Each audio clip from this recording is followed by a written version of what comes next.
May 1st, good morning. I'm Andrew Boyle. Right now in Ottawa and in Smiths Falls, minus 3 degrees. And here's what's making news in Ottawa and the Valley. We are seeing a big uptick in COVID-19 vaccinations across Ontario. City News reporter Jamie Pulford joins us with the latest on the increased demand now for the AstraZeneca shot. The province is coming off a record day for vaccinations, more than 125,000, according to Dr. Isaac Bogosh, a member of the province's COVID vaccine task force.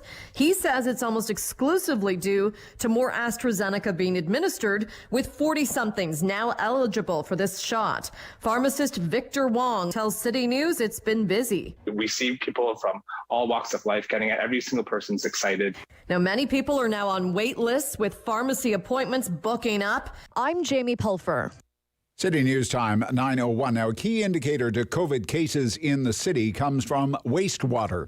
The CEO of CHEO, Alex Mutter, tweeting some good and bad news. He says while the monitoring shows a lower volume of COVID in wastewater, it is still considerable when checked now compared to earlier in the month. He also says it is almost all the faster spreading UK variant of concern that they're finding. Munder says, simply, we are not out of the woods yet. Now your forecast with some snow this morning. What's in store? Here's meteorologist Jill Taylor. It was 2 degrees very early this morning. That's our high for today. Periods of light snow will drop to -2 for the low. Cloudy, windy tonight, a gusty northwest wind. It'll feel like -9. For today, already reached the high 2. And right now in Ottawa and Smiths Falls, it's -3, but feeling slightly colder in the wind. An Ottawa police officer caught on camera making racist comments has now been suspended. The incident took place in early April. The constable, Paul Heffler, was suspended with pay April 12th. That was last Monday. In the video, officers can be heard saying there was a demise of a, quote, white race among other racist sentiments expressed.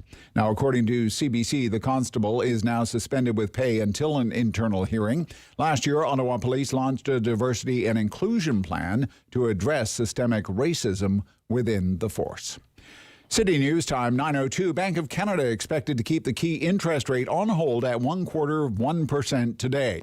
Analysts are instead focusing on the central bank's economic outlook. Some believe better than expected start to 2021 could see the bank raise its full-year outlook.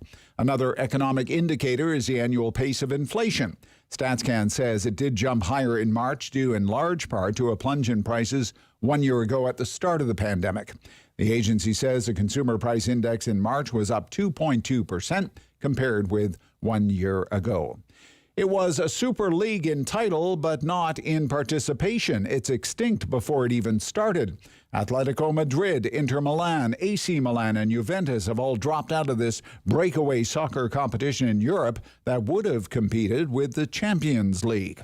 Reporter Tom Rivers says the move comes a day after 6 English Premier clubs gave up on that project. In London, Britain's Sports and Culture Secretary Oliver Dowd. It is a victory for fans, and in fact the country has been united in condemning these proposals. Prime Minister Boris Johnson says of the English teams pulling out of the project, it's the right result for fans, clubs and communities across the country.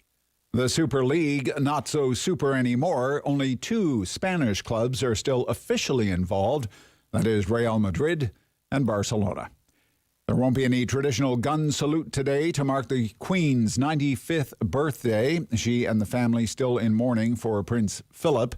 British Prime Minister Boris Johnson tweeting a birthday message saying he's always had the highest admiration for Her Majesty and her service to Great Britain and the Commonwealth. I'm Andrew Boyle for News Anytime. Follow up online at ottawa.citynews.ca.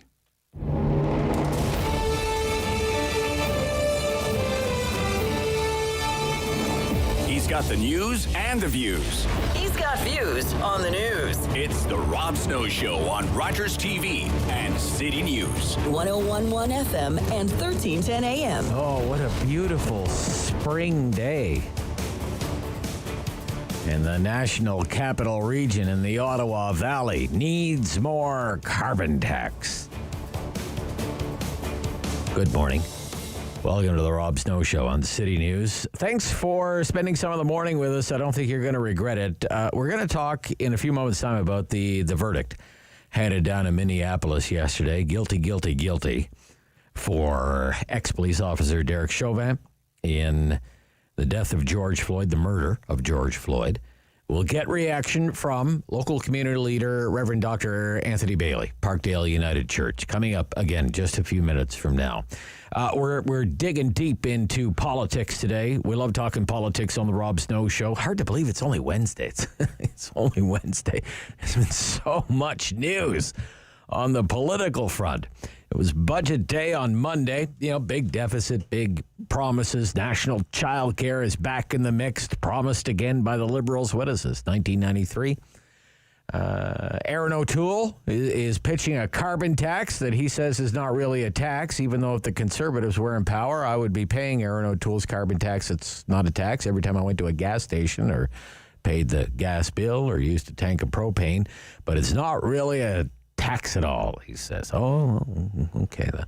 And in Ontario, of course, Doug Ford's had better weeks.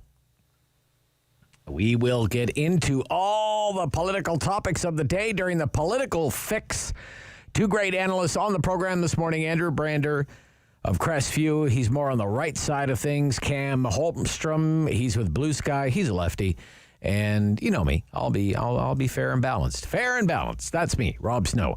Yeah, this is the place to score your Political Fix coming up right after the 9:30 news. And as well this morning, local member of Parliament, Pierre Poilievre, Conservative. The riding is Carleton. He is the Jobs and Industry Critic now for the official opposition Conservatives. And we'll get his take on the big spending Trudeau budget. What are some Conservative alternatives? And I have to ask about the Conservative carbon tax. It's not really a carbon tax, right? That's my job, after all. Bruce McIntyre from the Eganville Leader with his update from up the line. Sue Sharing of the Ottawa Sun on everything that's happening in city issues this week. And, we'll get a bird's eye view of the current situation with COVID-19 at the Ottawa Hospital. Our guest will be the head of critical care at the Ottawa Hospital, Dr. Dave Neilipovitz. If you really want, gosh, David and I both remarked on this morning, if you really want a thoroughly depressing read this morning, I mean, it is. I don't, it's just, it's a hard read. Elizabeth Payne's front page story in The Citizen this morning. Headlined, "Kids Are Not Fine." Elizabeth Payne interviewed a number of mental health experts, practitioners at CHEO, and they're treating children as young as 5 years old for anxiety and depression. 5 years old. Clinical anxiety and depression. 5 years old. Good Lord Almighty, what have we done here? That it has come to this. Children packing on the pounds. Body mass index way up. On the screens all the time. Never leave the house. They don't want to leave the house. Some cases they don't leave the bedroom. They don't get out of bed. No motivation to do schoolwork, online schoolwork. They have no desire to go back to school because they're so far behind. The number of children with eating disorders is through the roof. And I never really thought of it this way, but I could see how it could be true. We are so far along into this now, 14 months now almost into this, right? That there are babies that have never ever had a chance to see any other person outside their immediate family. A 14-month-old.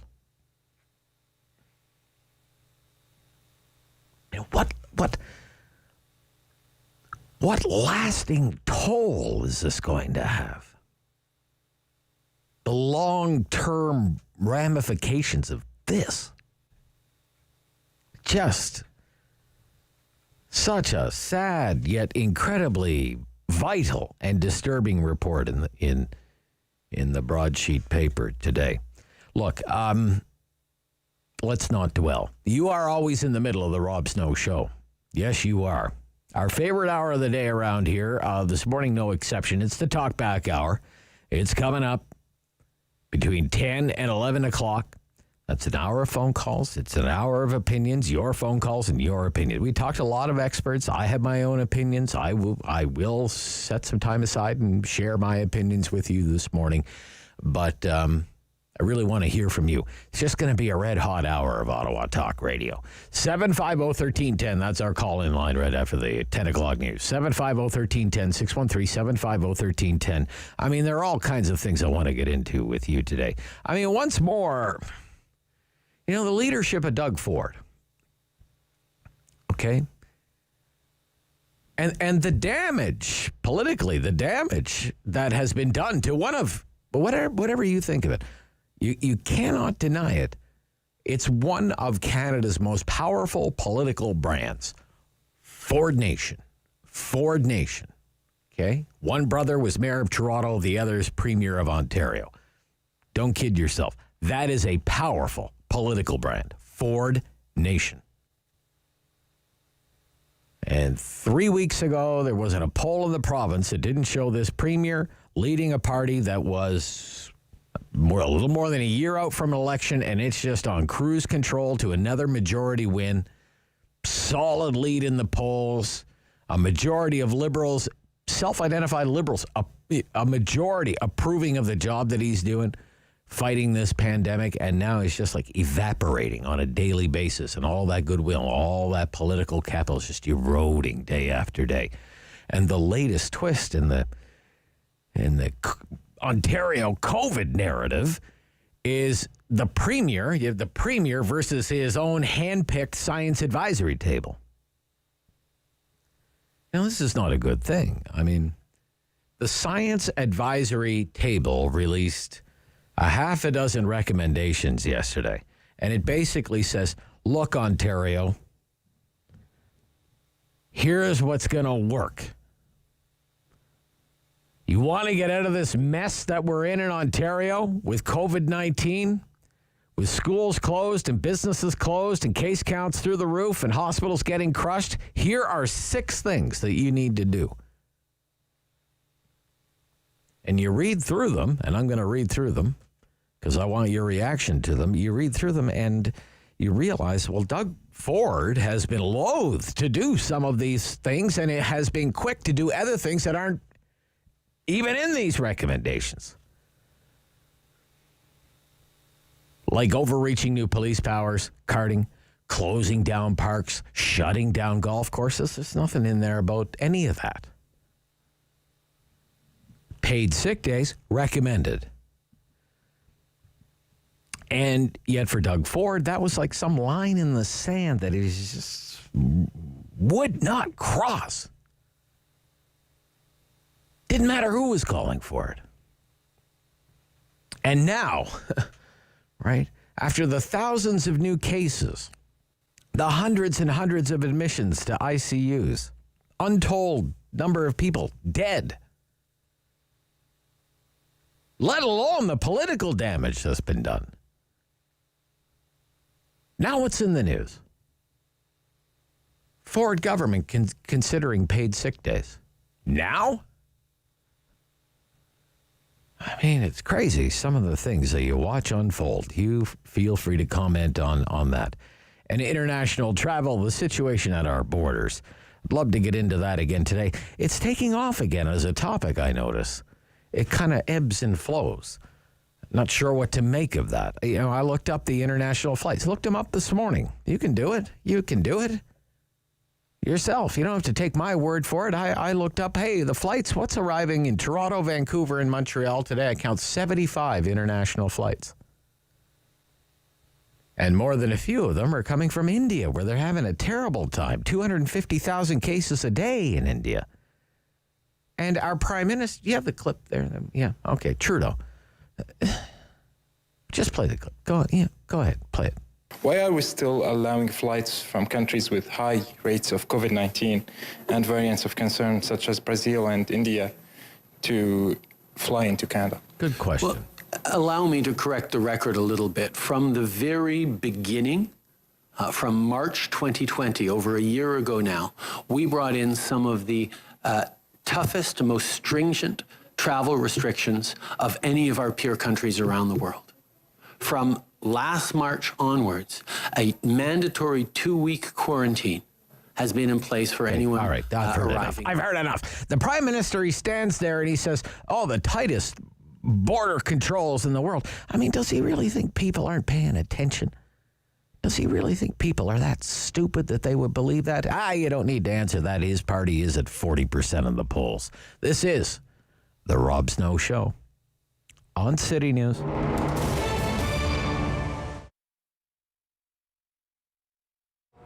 So the birth of absinthe was 2002, I think, 2003, and I was working at Urban Bistro, happily, where Allium is now. And then the space where Holland Cafe was came up. It's on the corner of Spencer and Holland. And I spoke to the landlord, and there's a lot of interest from a lot of other people, but he and I just, got along super well, and he put a lot of faith in me. So Carmen Turner is his name. He gave me the lease to the place and really pretty much gave me all the equipment in the place. So I was really lucky. I've been really lucky with landlords that way, actually, both my current landlord and Carmen Turner. Because if there hadn't been Carmen Turner, there wouldn't have been Absinthe. So we were there for a few years and just sort of outgrew the place. And then now we're here. It's obviously been tough, and it's been tough for everyone. I mean, that's been the big democratic sweep of, like, in restaurants and the hospitality and the arts that we were talking about earlier. It's like everybody's been impacted pretty much the same. From everybody that I talked to, we're down 80%. We're climbing out now. I think one of the saddest things is like we went down to 2 employees from 25, and we're now at 4, and we're bringing 2 new people on this week, so we'll be at 6. So it's little steps. So it's been tough. It's I've got the most expensive clubhouse ever here, because some days you come and you don't do any business, but you're here. But I'm grateful for what I do have. I think everybody's optimistic now, not necessarily just about the vaccine, but about like the vaccine, spring, being able to be outside. I think you're going to see a lot of like pop-up things happen in parking lots and on sidewalks and all, and like that, rather than being actually inside somebody's commerce. I think we'd like to take it outside. I know my staff would. My staff like the outdoors now, all of a sudden, all 4 of us. 6 soon. But we'll be doing some business in the patio in the parking lot, and we have a patio out front. And I hope other restaurants and stores will do the same. I hope that they take advantage of like the sidewalk and doing sort of, guerrilla marketing and stuff like that, and really shaking it up a bit. You can find us at Absinthe Cafe at 1208 Wellington Street West in Hintonburg, and you can find us online at absinthecafe.ca. Of community opinion. The Rob Snow Show returns On Rogers TV and City News. 101.1 FM And 1310 AM. Former Minneapolis police officer Derek Chauvin is a convicted murderer responsible for the death of George Floyd. 12-member jury has found Chauvin guilty of all 3 charges. He was facing second-degree murder, third-degree murder, manslaughter after 3 weeks of testimony from 45 witnesses. Let's get some local reaction right now. Reverend Dr. Anthony Bailey from Parkdale United Church joins me this morning on City News. Good morning. Morning, Rob. What's your reaction, sir, to the verdict? Wow. Very emotional one, indeed.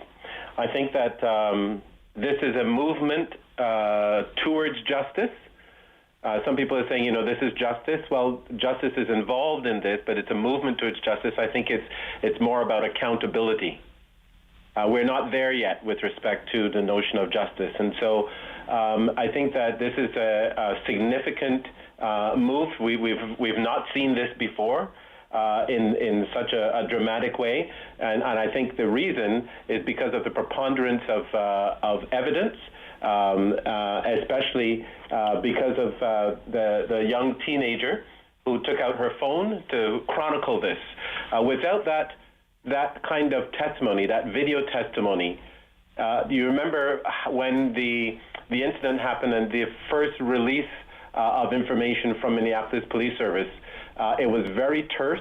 There was no mention about the kind of treatment Mr. Floyd experienced. Yeah, it was like it was described as like a medical incident or something like that. Exactly, right? exactly. Yeah. So, and this is what normally happens. So without video evidence about what truly took place, we would probably have been no wiser. How worried were you that he could be acquitted? Derek Chauvin could be acquitted, and why do you think that fear exists that an acquittal was even possible, even though it was all on tape? It was all captured on video. Of the history. Go back to Rodney King. Sure. Yeah. In L.A. Yeah. There was video evidence of beating, of stabbing, and at the trial, all of the officers were acquitted. It required a civil rights appeal, and only 2 of the officers were reprimanded. The other 2 got away. And so for decades, this has been the reality. And so within the African-American, African-Canadian black population, there's not a whole lot of trust in what takes place in too many of the police services. Now, it's important to note the majority, and I believe this, the majority of police officers are not executing this kind of misconduct, the majority. But there is a significant minority that accounts, I think in one study, a couple of studies in the United States, it found that in certain police services, 5% of the police officers accounted for 30% of the misconduct and the excessive force and so forth. So it's important for us not to the officer who pressed his knee to Floyd's neck has been identified as Derek Chauvin. Yeah, with the Rodney King case was also, that trial was moved. You remember it was moved to a largely white L.A. suburb. Yes, yes. And that's been the reality. That's just this morning, Governor Tim Walz of Minnesota, he said, Minnesota is a great place to live, except if you're black. So the reality that I think we need to acknowledge is that this has been experienced by the African-Canadian, African-American communities for a very long time. It took George Floyd's death to bring to light what has been there for a very long time. And why do you think it was such a tipping point? That brought out so much, awakened so much reaction from so many people, and not just black people, Reverend. Right? Yes. There's a kaleidoscope of people who have come out. Well, it has to do with because a lot of these instances and incidences are not recorded, are not made available for everyone, and so we go. The community and the society goes on to the notion that there's just the black community complaining and they get what they deserve and that sort of thing, and it needs video evidence to demonstrate the egregious ways in which people of color, BIPOC people, particularly black people, are treated in policing. And that needs to be acknowledged. And it's not only in the United States. I think it's important for us to recognize, I'll give an example. Of the 100 people most recently shot by police in Canada, most of them are white and Indigenous. But when you adjust for population size and take that into account, it is black Canadians that are more likely to be killed by police than any other group. And so it's important to have evidence, not only video evidence, it's important to have scrutiny and oversight over use of force, over training, and over reporting.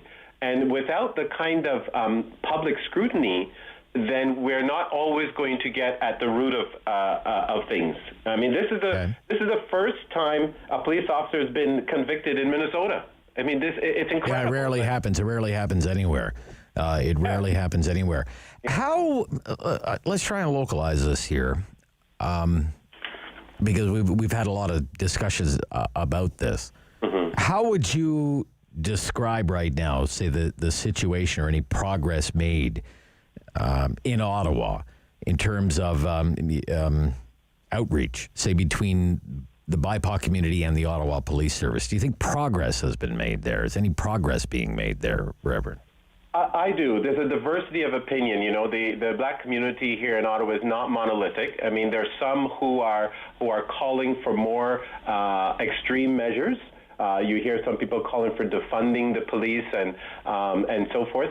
That's not my position at all. I have the opportunity to work with the police to do some anti-Black racism training, conversations around neighborhood policing, around the use of mental health workers to move into certain situations that would be more appropriate than a police presence. Obviously, the police always need to be somehow connected with those, but the lead intervention does not always need to be by police. So there are ways in which to engage with this, and I think that Chief Slowly is trying to help move this in this direction, and others also. And so we have to hold the police services to account, but we also have to support the initiatives that are trying to improve the situation and are trying to deal with the systemic issues that have been facing policing in Canada. Okay. I'm not sure if you heard any of President Biden in his remarks yesterday saying this is not the end, we have to do better. Where would you like things to go from here? What do you want to see happen now in light of this experience and this verdict? Here, but I think what we have to talk about is accountability. We have to talk about use of force and training. Mm-hmm. We have to talk about the ways in which diverse communities can have access, both in terms of employment and recruitment, but also a posture of listening and a posture of engaging with neighborhoods in such a way that the variety of racialized people is not such a phenomena that is unknown, that there's a real connection with the community and the various communities, and listening to the complaints and listening to the systemic ways in which we have experienced this discrimination. And in order to move forward, I mean, President Biden is talking about, yes, you know, there's a lot more to be done. Sure. There in the United States, there's more to be done here also. And I'd like to see that the test of accountability be held high, so that when things happen, there is transparency, there's a recognition that the community has a stake in the way in which officers are disciplined, in the way in which the investigations proceed. You know, we have our own issues to deal with. You would remember recently, for instance, the traffic stop data that was mandated out of a civil rights case, and it demonstrated that Middle Eastern and Black motorists are more likely to be stopped by police than others, given the adjustment for our population. And so it's important for us to recognize that we too have a systemic racism issue within our society. And in order for us to move forward, we have to both acknowledge that and then put policies and accountability in place so that it can be addressed in a substantive way. Thank you for this morning, Reverend. Nice to hear from you again. Thanks again. Good to talk with you. Thank you. Reverend Dr. Anthony Bailey from Parkdale United Church. The news. Next, this is City News.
And the Valley.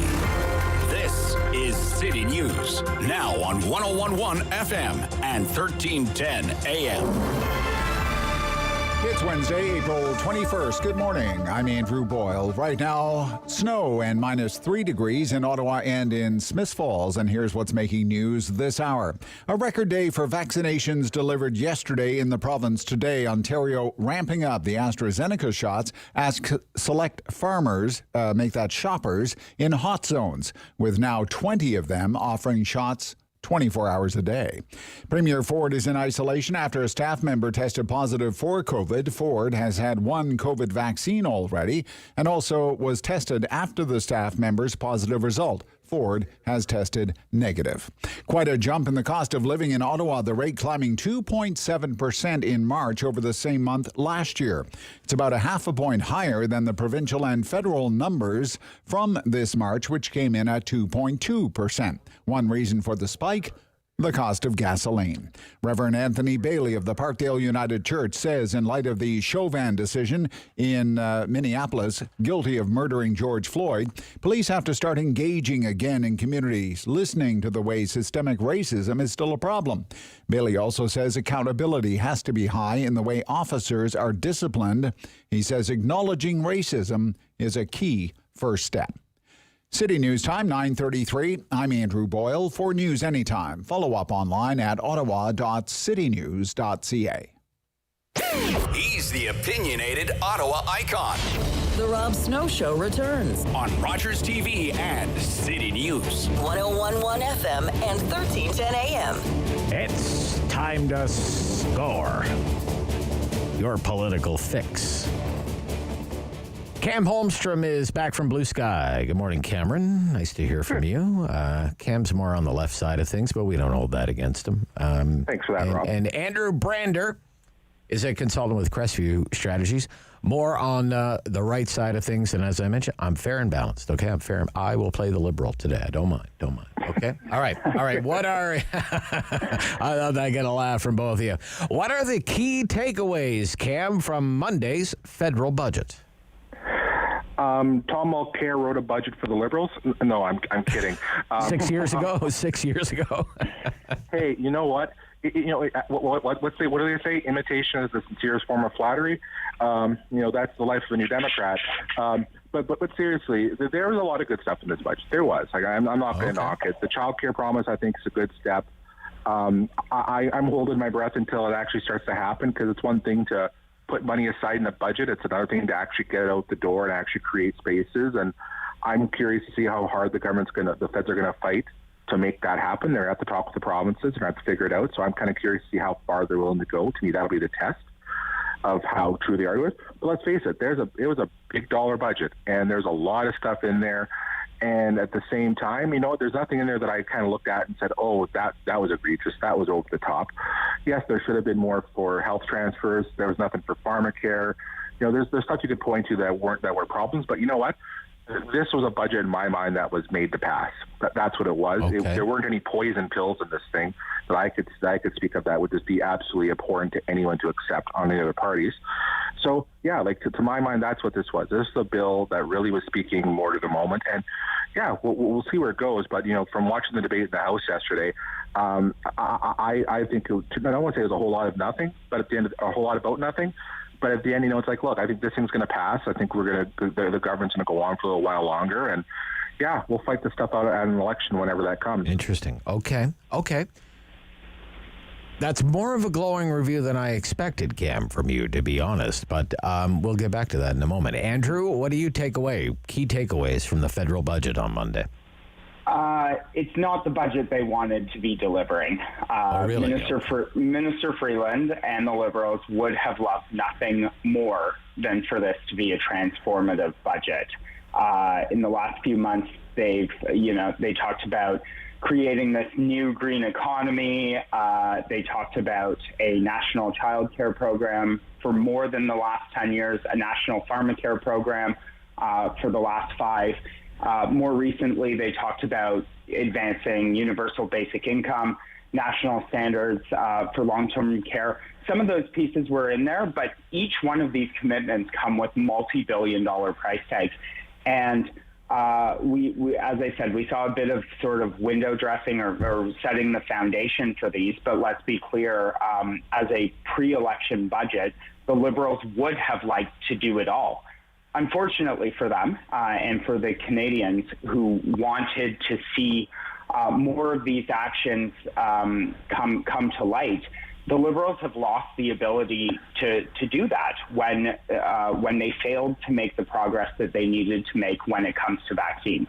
Right. Budget, it's amazing that a budget can be more than 700 pages and actually leave people out. Right, exactly, and that's it. Which is, the fact is we're still stuck in the middle of the worst part of the pandemic, and they just have to spend billions of dollars just to keep us afloat. The budget's commitments to the Safe Restart Agreement are more in the next few months than their child care commitment's going to be in the next 10 years. So because of their slow response on securing the health and safety of Canadians, they're going to have to continue to spend on those things to keep us safe.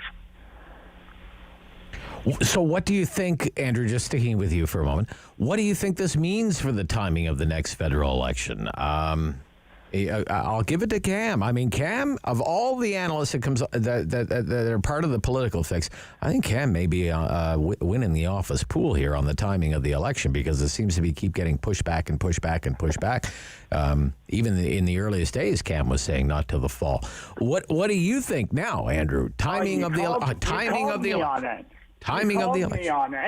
Yeah. I have said many times on your show that we are most certainly going, this spring. Luckily, well, you're not the only one. I thought we were too. Andrew. I'll call myself out. Absolutely. It's snowing today, so I think we're still well in winter.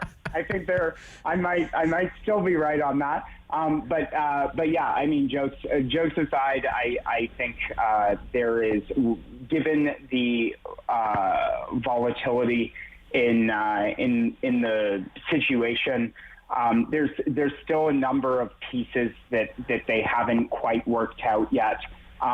They're still reviewing, I think, what unfolded in Newfoundland during their election and the problems that came out of that. I think this budget certainly in agreement was written as a stay the course, and as has been discussed, I think we fight it out in the next election. Probably in the fall. In the fall. Okay. All right. Well, Cam, congratulations on your election timing accuracy so far. I mean, I suppose there's nothing stopping Mr. Trudeau right now from going to, well, wherever he doesn't go to Rideau Hall now, but wherever he would go to actually dissolve Parliament and call a snap election if he wanted to, but by the sounds of things, it's off now, and we probably won't be going until the fall. What do you think, Cam? This budget and the timing of the election now? Well, I don't want to crow or anything. Thanks for crow away. I do appreciate it, nonetheless. No, but honestly, let's face it. As much as the government wants to determine the time of the next election, COVID's in control on this one, guys, and I think that's just kind of what it is. That's where my mind got to on this for a while. Is that COVID's in control of this. As much as governments want to try to wrangle this thing to the ground and exert the powers of political influence over it, so these diseases don't work like that. And as long as COVID is out of control, and as long as we don't do what we have to do to get it in control, it's going to rule things. So yeah, the best way to ensure there's going to be a fall election is to get the darn thing under control and take on the public health measures and do what we got to do. So that's been hit and miss across the board. So yeah, that leaves it in its hands. And yeah, you saw, I think Andrew is right. Newfoundland was the sobering up for a lot of our political leaders when it came to this. BC got away with it in the spring, in the fall. New Brunswick got away with it late summer. Saskatchewan got away with it. They all got out lucky, right? Okay. And Newfoundland got the polar opposite. Right. And if that's what happened in a relatively small province in 40 some odd ridings, imagine what would happen if that went wrong over 338, over 6 time zones. That's insane to think of just how badly that would go down. So I think that, when it comes to the budget itself, I don't think it says anything about the budget timing except for the fact that this is a budget that if the government had to govern for another year, it can do it with it now because it actually has a mandate. It's given itself a mandate going forward. It's not that short-sighted in that sense. It could be seen as longer term. You could go to the polls in 6 months and it wouldn't matter, but you could keep governing with this too. So I think that's what it was, and to me, I think that's kind of a sobering up on the government's part. Right. And yeah, for me, honestly, it takes some of the pressure off of them. Because right now, let's face it, a lot of the pressure right now is on the provinces. I have to think, and I said this last year, I have to think Mr. Trudeau's regretting it not going in the fall of last year. But that is totally possible at this point. Now I'm thinking Aaron O'Toole's probably saying, whew, I've got some time to get things together here. That's just my own sense of it right now. Well, you know what? I don't think time does any hurting at that point. That's what you do with it, and what you propose in the time being to actually, take advantage of the time. Right. But for me, the key thing here in all of this is just kind of accepting that, look, the virus is controlling this right now. And until we get that under control through public health measures, and trying to force an election in the middle of it is just going to turn out badly for whoever it is that forces it. All right, let's move along here.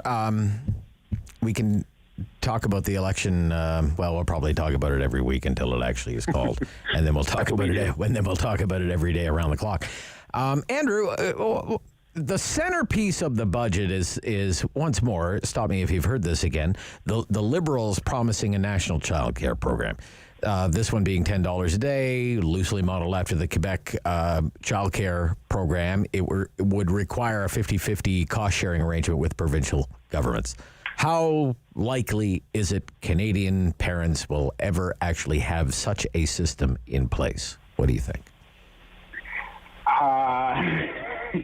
Yeah, that's a tough one. As we've said, the Liberals have been talking about this really for well over a decade. First talk about this, probably about 30 years ago. So I think there's a lot of people who had parents who were originally hoping for this, who now have children of their own. And I don't think anyone's holding their breath, quite honestly. As I said, the foundations of this are certainly... Sorry, Andrew. My producer, David, was born 6 years after the Liberals first promised a national child care program. Exactly.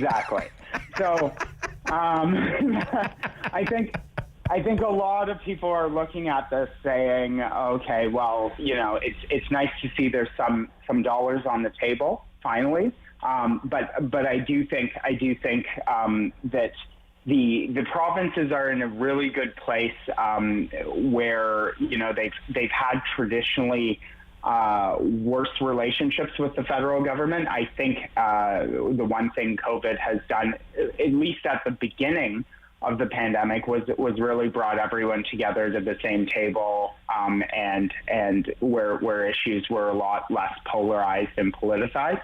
I do think there's a recognition that a program like this could have significant economic benefits. And that's something that I think we can see Conservative premiers getting on side with. But those conversations obviously need to happen, and we've seen how they've gone when it comes to the carbon tax. We're going to see how they go when it comes to national standards in long-term care. I think a lot of provinces are getting worried that they feel they're for sale. And there's going to be at least a few of them that push back on this, and we've already seen initial indicators of that. So lots of conversations to happen. All right, I'll put that to you, Cam, but we have to stop here first. When we come back on The Political Fix on The Rob Snow Show on City News.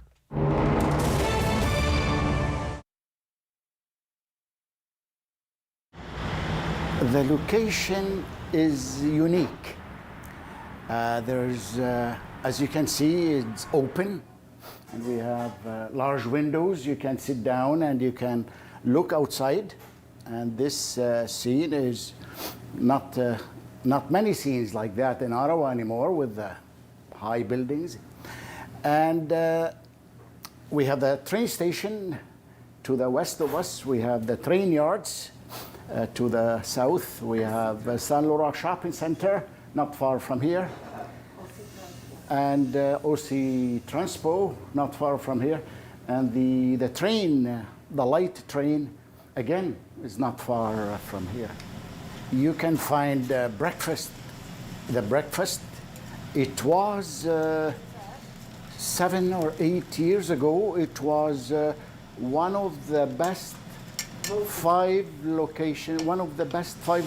restaurants in Ottawa.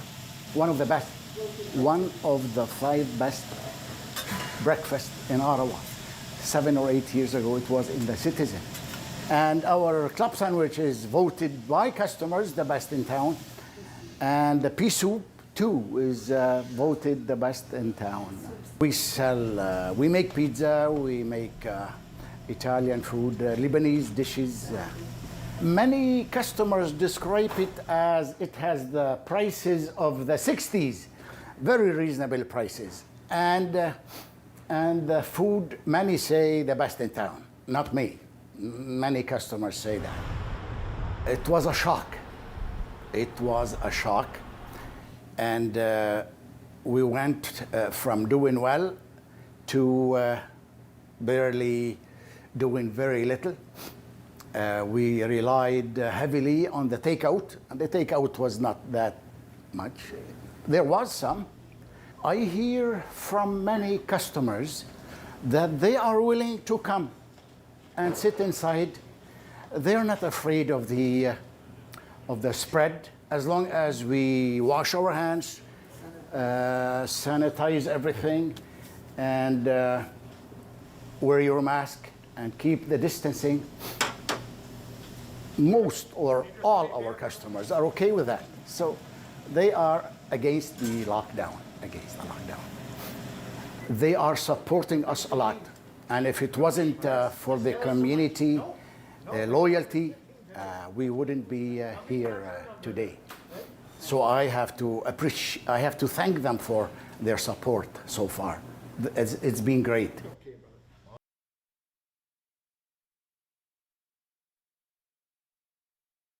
Strong opinions.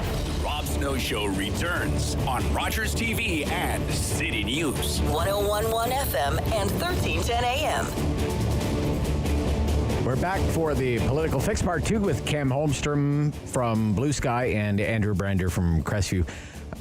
Cam, I know New Democrats wanted to see some movement on a national childcare program. So I'd like your reaction to what was proposed in the budget, and how likely is it that Canadians will actually be able to take advantage of a childcare program that costs no more than $10 a day?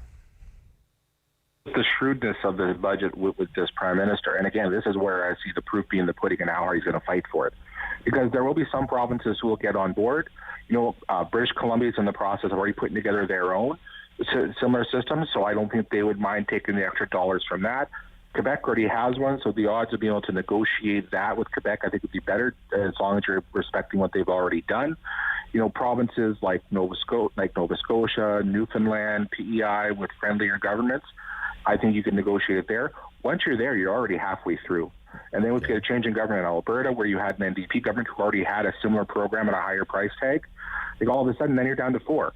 It will take time, like, frankly, it did with National Medicare. It took time. It didn't all happen all at once. But to me, that's where it's going to take some work, some time, and some dedication. And that's where the rubber hits the road for me. Like, yes, you can put the money in a budget. That's one thing. But it takes hard work to actually get it out the door and get the agreements in place. And that's where we'll see the dedication to this, if it's true or not. Okay. I want to skip ahead. I'd rather talk about Doug Ford. He's more top of mind now for me, and he's a premier. Aaron O'Toole's an opposition leader, with all due respect. Okay. Andrew, if you were advising Doug Ford, what would you tell him right now? Okay. Doug, this is what you got to do. It's Andrew here. This is what you should be doing, Mr. Premier. Doug, you're in a bit of a pickle.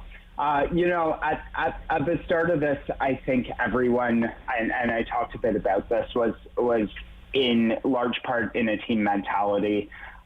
We remember the Premier taking late night phone calls from Minister Freeland.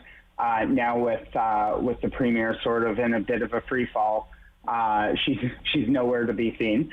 But it's been a long winter, and during January and February, we really saw a deeper polarization. And the Premier has really struggled to find the balance. He's talked about this often in his little hokey fashion, saying, I have people at both sides yelling at me. He's tried to find the mushy middle, where you find most pragmatic Ontarians who can see impacts on both sides of the equation. But I think there's a very precise point in the middle of the middle where you just infuriate both sides. And I think his recent announcements have hit that target on right away. If I'm advising him, I say his bed's kind of been made on this one. He has to lean back into the health measures and that side of growth that he's tried to expand the party base on, and rely on sort of his traditional support coming back or not having an option in the next election. I think Ford Nation itself, the people who propelled him to the leadership, were in large part small business owners who he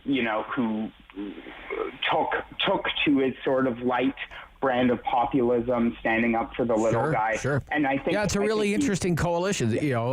Say small business owners, entrepreneurs. Certainly, traditional conservative base, but also I think rank and file union members, new Canadians. I mean, it's a really interesting kind of coalition that it's been built here. But a lot of political capital that's been acquired over the last year has been squandered in the last few weeks because of some of the decisions that have been made. And to the point you were making earlier on Trudeau, he's also missed his window for an early election, right? Yes, so he has. He will, and because of when the election timing is, there's not really there's no chance to go early, quote unquote. Like if you're calling an election 4 months before it was supposed to be, then the political opportunism there is just so obvious. So I think he's got to do the same thing that the federal Liberals are doing, which means let's get to the next budget about a year from now. there's going to be a big spend, put a lot in the window there, and hope that by that point, we're out of it. We're out of it. You know, the worst is over, right? Yeah, sure. Okay. All right. Yeah. I'm not sure he would take your call, Cam. But Doug, it's Cam here. Cam Holmstrom. Click. But if you had the chance to advise Doug Ford, what would you say to Doug Ford?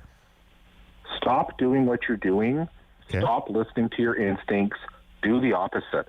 His natural political instincts are to fight, are to blame, are to excoriate others. It's not to look inward and say, what can I do differently? And I think that's where I agree with a lot of what Andrew said so far. I would just add that his tone has been completely off the mark.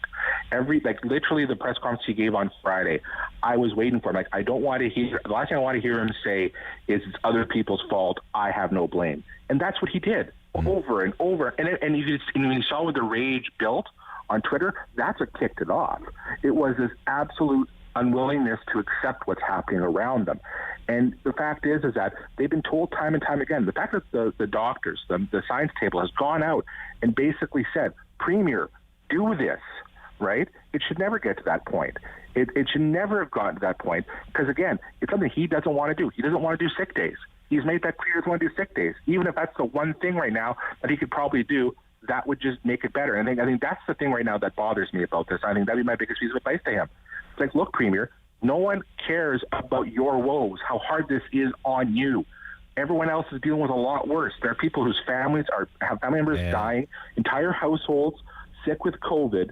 They don't care about how heavy the weight is on your shoulder. They are looking to you to lead and to act and put your worries aside and your political considerations aside. And you know what? He was doing empathy very well there for a while. He was, and he lost the plot. And you talk about the political capital he earned back then, he's burned it all. Because now it's showing, because back then he showed he could be that person. He could do that. So now you have to ask, why isn't he? And it comes back to a choice. The fact is he's choosing not to take some of these steps now. Okay. And it has led us to this point. The doctors have said, we are in a position right now with the disease that was preventable. And there's choices this Premier took that have brought us there. And to my mind, the easiest way to dig himself out of that hole is the mea culpa. Hey, I messed up. I was wrong. They were right. I'm doing this. I'm following their advice to a T. Here it is, right? But he refuses to do that because that's not in his political nature. And so my advice to him is that put your instincts aside. They were wrong here. Okay. Channel your inner George Costanza, I guess. Exactly. It's opposite day. Right. I will want to see a Summer of George, please. Summer of George. I will take either of your phone calls any day of the week. I just love talking to both of you guys. Thanks again for this week. Great stuff. Thanks, Take care. Yeah. Bye-bye. That is Cam Holmstrom from Bluesky Strategy and Andrew Brander from Crestview. I'm Rob Snow. This is The Rob Snow Show. The Talkback Hour is coming up next here on City News.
News.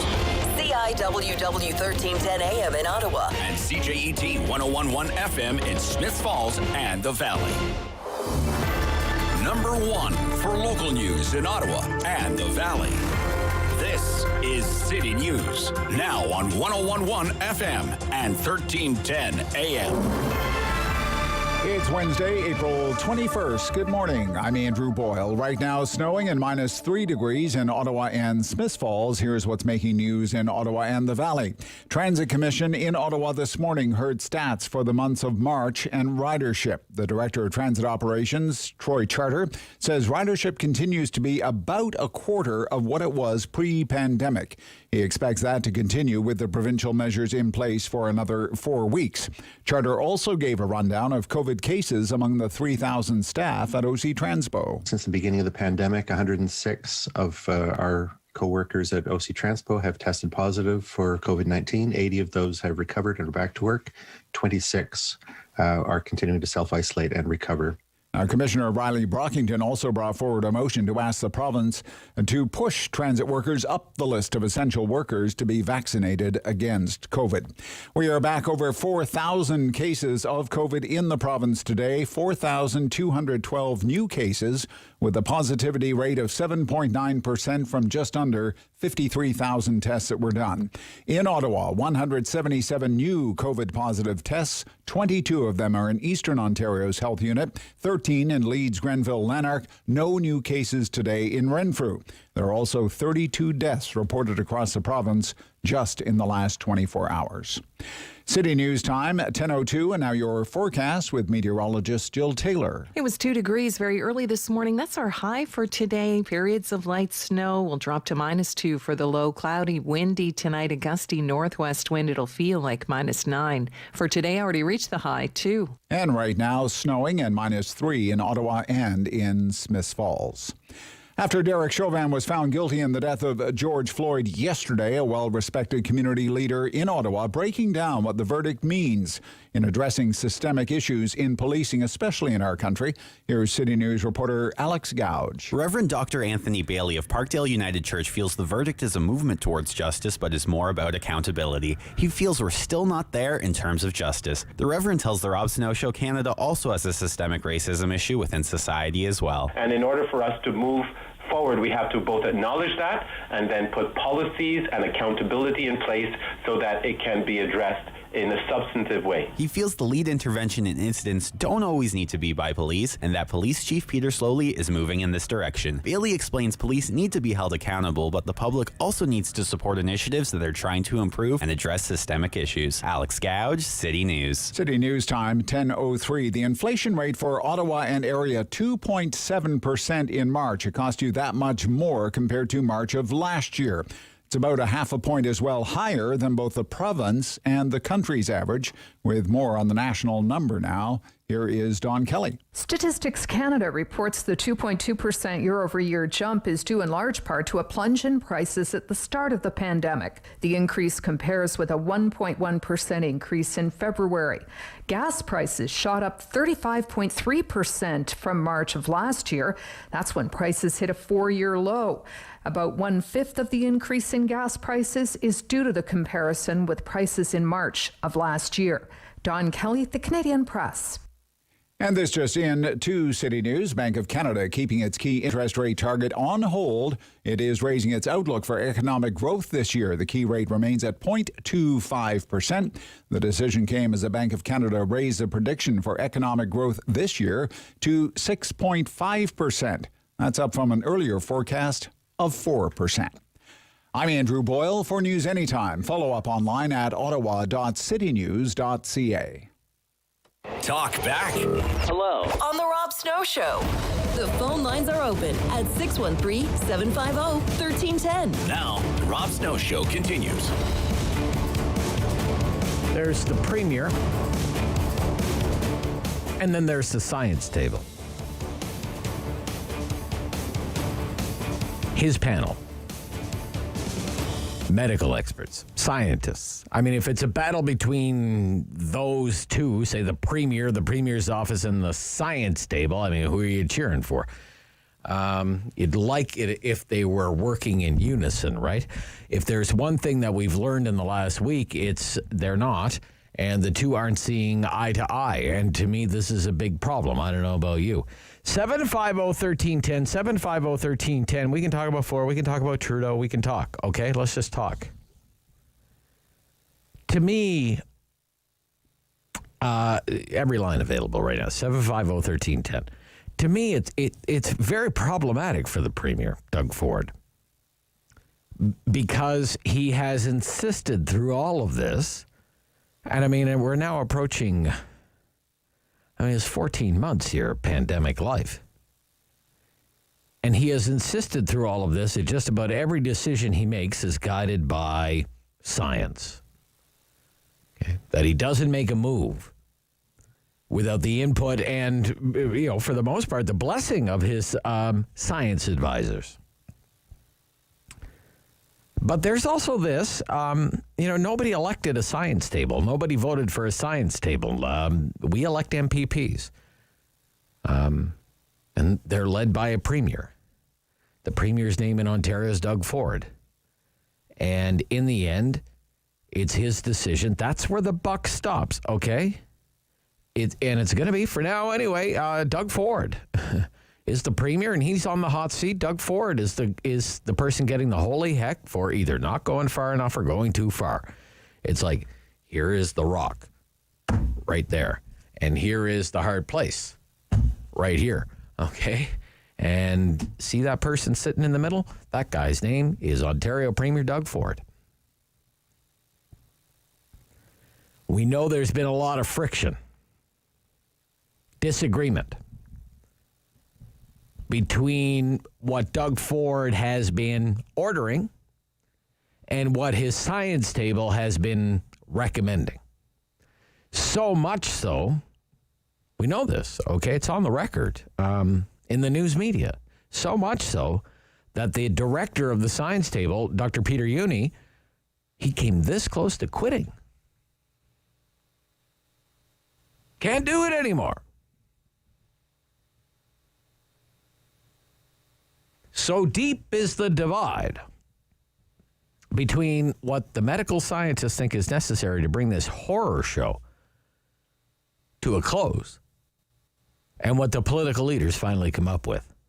So now it has come to this. Yesterday afternoon, the science table released a statement, and it's called Fighting COVID-19 in Ontario, the Way Forward.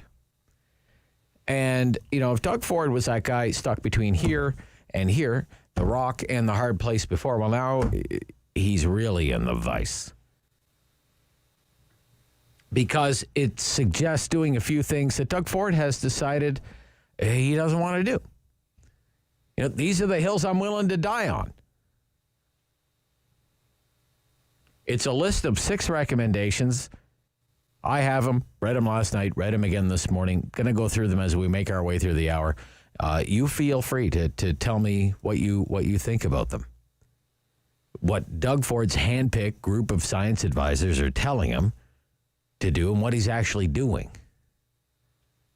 They're saying, you do this once and for all, this will come to an end. And we can have a healthcare system that is at least functioning normally, which means it's at its usual crisis levels. And we can get this economy rolling again, and we can get children back in school again. I mean, in the end, isn't that what everyone wants? Isn't that what everyone wants? Okay. 750-1310. 750-1310, the email address, The Rob Snow Show, ottawa.citynews.ca. Ottawa.citynews.ca. Darlene, good morning, Darlene. Good morning, Rob. Morning, Darlene. Now, my opinion, as far as Rob Ford... Doug. His name is Doug. Or Doug, sorry. That's okay. He didn't leave the variances into Canada to begin with and should not be held responsible for infections and deaths. Okay. He made mistakes, but at least he backtracked. Right. And corrected them. Right. Okay. But I was just thinking, too, Trudeau had made meetings with the premiers. Now, hopefully he is not following Trudeau's lead On what? On such as what? Such as what? On giving them advice on what to do. Oh, I see. Instead Okay. of listening to the health experts. Right. Okay. You don't want him listening to Justin Trudeau, you're saying? Yes. Yeah. Okay. I understand that. that.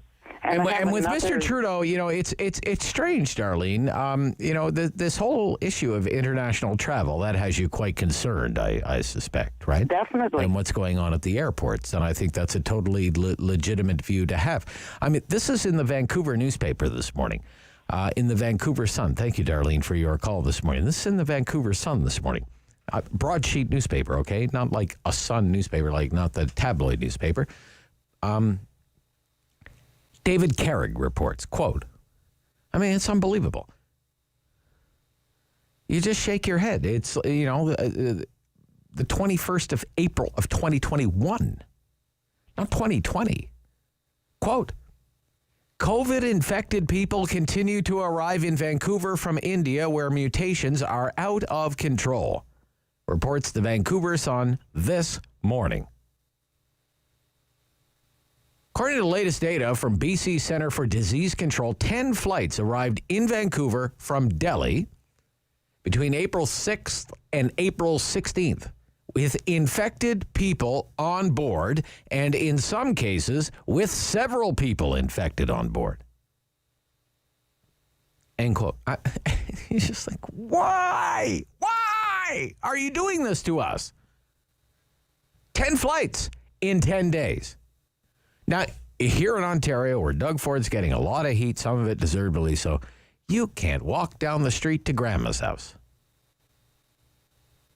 And yet not a day goes by, it seems, at least 4 airports in the country. Not a day goes by we're not importing COVID at the airport. International variant COVID. Still, after all of this time, people on airplanes landing at our airports with these variants named after all of these different parts of the world. UK variant, Brazilian variant, South African variant. The odd story now about California variant. There's a California variant, maybe even an Ohio variant. Can you imagine? And yet this continues on a daily basis at our airports. And Mr. Trudeau, he stands there. Play the second clip that you've isolated there, David. He stands there, and Mr. Trudeau, he just misleads the public, or he stalls for time. He tells us strict border controls are the toughest in the world. And he says all of this with a straight face. Roll tape there, okay? But of course, I always say, we are continuing to look at more. And I have asked our officials to look carefully at, for example, what the UK has Why do you done. Shut up. Why do you need to ask? Why do you need to ask? I've asked our officials to look into. Why doesn't he just call his buddy Boris and say, hey, Boris, what did you do over there? That's what we did? Okay, that's what we're going to do here. Sorry, continue. Very recently on suspending flights from India, what more can and should be done to ensure that we are not getting cases in from overseas. Okay, enough. We are getting cases. 10 flights in 10 days. Again, from the Vancouver Sun this morning, India has reported more than 250,000 cases of COVID-19 each day this week. Its hospitals are full. Its death toll is mounting. Doctors are investigating whether another new variant, another new variant known as B1617 may be part of the reason.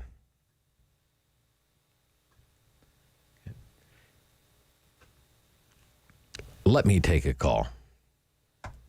Shauna in Stittsville. Good morning, Shauna. Good morning. Morning, Shauna. I'd like to comment on your conversation with Cam and Andrew. It was said that Doug Ford should step up and admit he made a mistake. However, Trudeau has messed up regarding masks, PPE equipment, vaccines, and closing the borders. I'm very disappointed that the press doesn't drill him. Well, they're not members of the press. Everyone else. Well, they're not members of the press. No, they're not members of the press, but just the public in general. People on the radio, people in the newspaper. Okay. Nobody seems to drill Trudeau the way the Conservatives get drilled. Okay. And I just. What about me? Am I doing okay? Am I doing okay? You're doing great. Okay. If it wasn't for this radio station, we'd be in big, big trouble. Okay. You know what, Shauna, honestly, if it's come down to that, it's a pretty sad state of affairs. If it's coming down to me. Well, it is a sad state of affairs. That's my point. You know, Shauna, honest to goodness, thank God for your call today. 75 flights landing today at 3 Canadian airports from all corners of the world, Shauna. You know, it's crazy. Are you there? Okay, yeah. All right, Shauna, thank you. Yeah, that's a theme that I don't know if there's any truth to it. I'll leave that up to you. You're the news consumer. I'm a kind of information provider. I'm a big news consumer, but I'm more of a, I like to be more of a provider of information in an entertaining way. You know, is the media just tougher on Ford than they are on Trudeau? I'll leave that up to you to decide. You're the news consumer. It's 10:16. This is a Talkback Hour, 750-1310, Rob Snow Show, City News.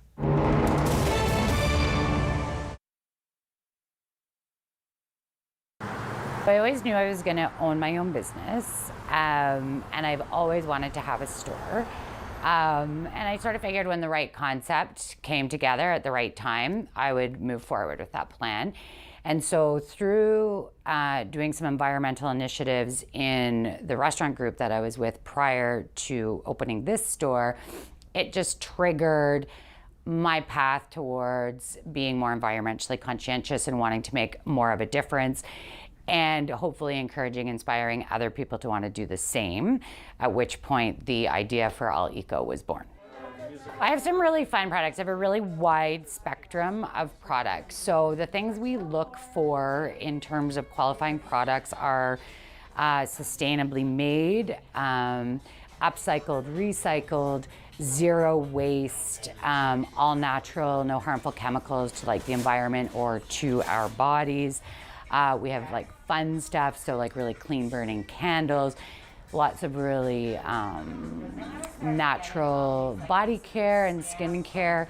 I put a real emphasis on Canadian products. I really try to support up and comers, and I always source Canada first.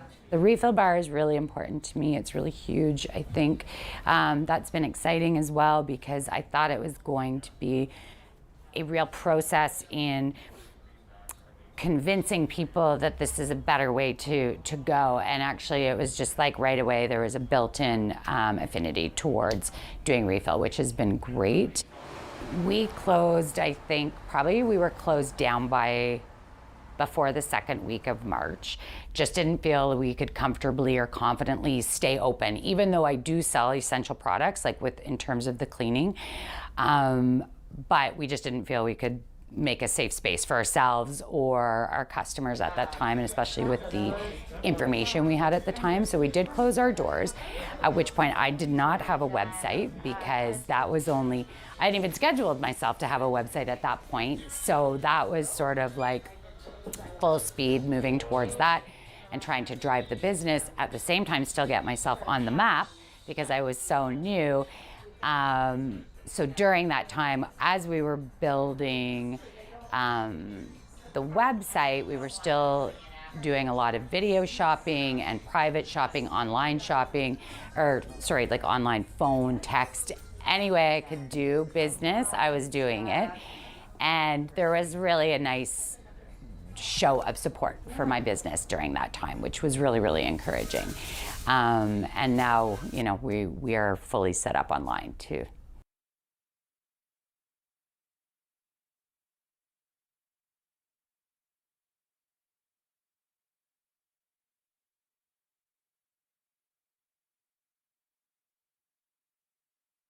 It's time to talk back on the Rob Snow Show. Have your say and call now. 613-750-1310. New case count numbers are just in, province-wide. Ontario's number for today, 4,212. It's the only number I have. Don't have a local number for you just yet, or the number of vaccines done in the last 24-hour period or test positivity. It's all coming. It's all coming. These are the international flights landing at Pearson International today. There's a flight landing at from Tel Aviv in Israel. Then New Delhi was supposed to land. The flight from New Delhi was supposed to land 5 minutes ago, at 10:15 this morning at Pearson International. New Delhi, India, where they have 250,000 cases a day. And according to the Vancouver Sun, hospitals are full and the death toll is mounting, and doctors are investigating whether a new variant known as B1617 may be part of the reason.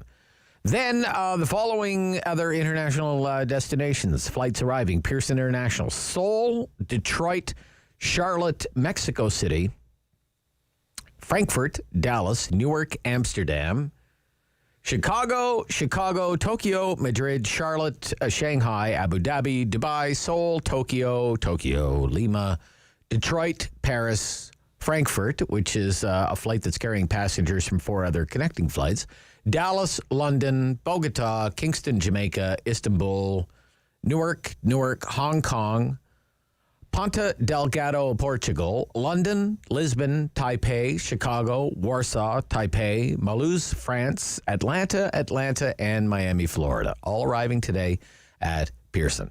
Then you have Vancouver International Airport. The very first flights you see on the arrivals board internationally this morning are 2 flights from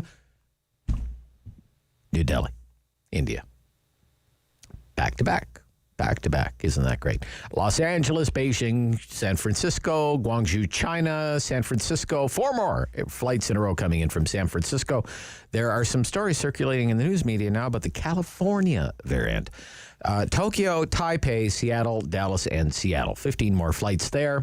At least one of them, given the track record, will have someone with COVID-19 on that airplane. Imagine being on a plane right now with someone who has COVID-19. Yikes, right? The whole plane must be at risk. Trudeau International in Montreal, YUL. Mexico City, Detroit, Newark, Dallas, Doha, Paris, Frankfurt, Amsterdam, Istanbul, Paris, Newark, Chicago, London, Casablanca. Always wanted to go to Casablanca. Maybe someday. Not today, though. Charlotte and Atlanta. By my count, at those 3 airports, 75 flights coming into Canada from every corner of the world this Wednesday. Yep. Tightest border restrictions in the world, the Prime Minister. Most stringent travel restrictions. Shut up. Brian in Bridgette. Brian. Hey, Rob. Yeah. You know, when I used to work in the sciences before I retired, we used to call, something that would limit a reaction the rate limiting step. And the rate limiting step for preventing this infection to spread isn't lockdowns, because we've seen that it doesn't work. It's getting vaccines. And for some reason, everybody's jumping on all the premiers for their lockdown measures not working, and that's not what's going to stop this. You've nailed it to the cross, and you're the only one that keeps talking about it, is until we vaccinate the population, we're not getting rid of this stuff. Okay? Now, as far as the variants go, they didn't swim across the ocean. They were brought here on airplanes. Sure. And for Trudeau to say we have the most stringent in the world, that's a joke. Other countries are blocking flights from the hot zone. They're saying you're not allowed to land here. Sure. Yeah. Yep. Like, why would he have to say, well, I've directed my officials to examine what has been done in the UK. Couldn't you do that in a Google search in like 5 minutes? Couldn't you find that out, what they did in the UK? And you'd probably find a news story that the UK has ordered the grounding of arrivals from the following destinations or whatever, right? I mean, it's not rocket science, right? I spent 30 years in the government. I know how things work. Yeah. The officials have already told him. He's chosen to ignore it for political reasons. Okay. And now that somebody's holding his feet to the fire, he's lying. Okay. All right, Brian. There's no other way. Yeah. Yeah. Thanks, Brian. Thanks, Brian. Yep. Gotcha. Canada. Paul, good morning, Paul. You're on City News. Morning, Rob. Just reviewing the federal budget again, as far as new money's going out. When I look at the $30 billion for childcare, that's an obviously big stake. But then I also look at what I'm trying to get a feeling on. It's $30 billion over 5 years, right? Yeah, So, no, I understand that. But the one I'm more concerned with is, or questioning, I guess, is the $18 billion over 3 years, which is the same amount per year as the childcare, for Indigenous reconciliation. And I don't actually know, maybe I'm just thinking, what Indigenous reconciliation means as far as new money. Okay, you're way off the topic. I'm not on that topic today. Sorry, we're on to other things. Steve in Westboro. Steve, go ahead, Yes, Steve. Yeah. I recall Doug Ford talking on TV about the airport, Pearson Airport. Yes. And he said, if Trudeau doesn't do anything about it, he will do something about it. Yes. Well, there's only so much he can do, though, right? Because I don't know. Can't he? yeah, well, air travel is federal responsibility, federally regulated industry, sir. Oh my God. Yeah. And Trudeau's letting all these people come into our country with all these different variants. I had a stepfather who died in January. My mother got sick. My brother got sick in Ottawa. Yeah. It seems like it's getting worse. I would say so. 4,200 cases today. 4,200 cases. What can we do? We got these people running around, non-maskers, having demonstrations. Can't the police do more in Ontario? Do you want the police to do more? Definitely. What do you want them to do that they're not doing right now? Throw people in jail like Randy Hillier. Well, okay, Randy Hill. Well, the Belleville police are apparently investigating Randy Hillier now. I really hope they do, and I hope they throw him in jail. Throw him in jail. Okay, all right. All right, Steve. All right. Okay. I wouldn't hold my breath waiting for Randy Hillier to go to jail, but maybe a night in Innes Road would do him some good. Nicola in Lorne-Yell. Good morning, Nicola. Yes, the playground thing really gobsmacked me. Yes. Are there no women in the Ford cabinet, or there are quite a few, quite a few women? Yeah. Do they all have nannies, or what is this? I mean, and then Trudeau with his let's increase the daycare spaces. I talked to managers of daycares right now, and they're having a terrible time filling posts that they need right now. Where are the educators going to come from? I see. Okay. You think there'd be a staffing shortage? Yeah, there is right now. So, if they're going to increase much more. Right. So, yeah.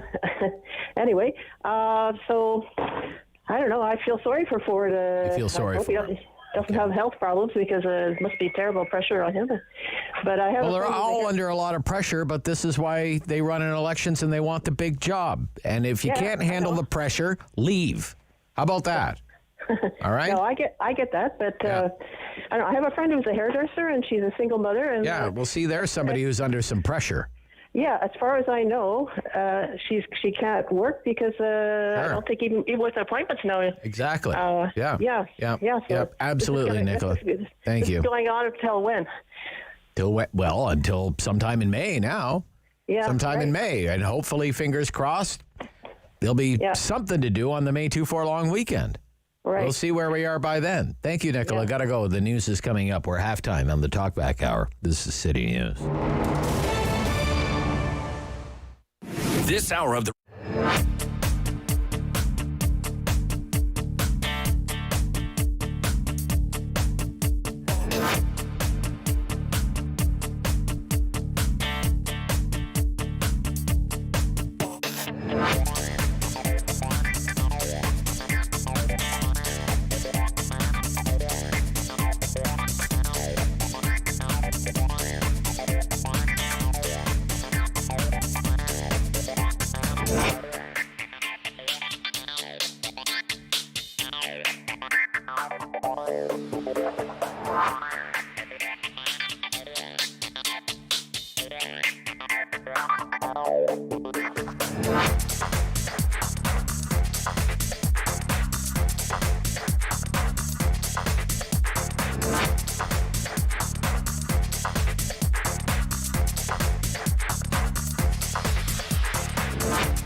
for local news in Ottawa and the Valley.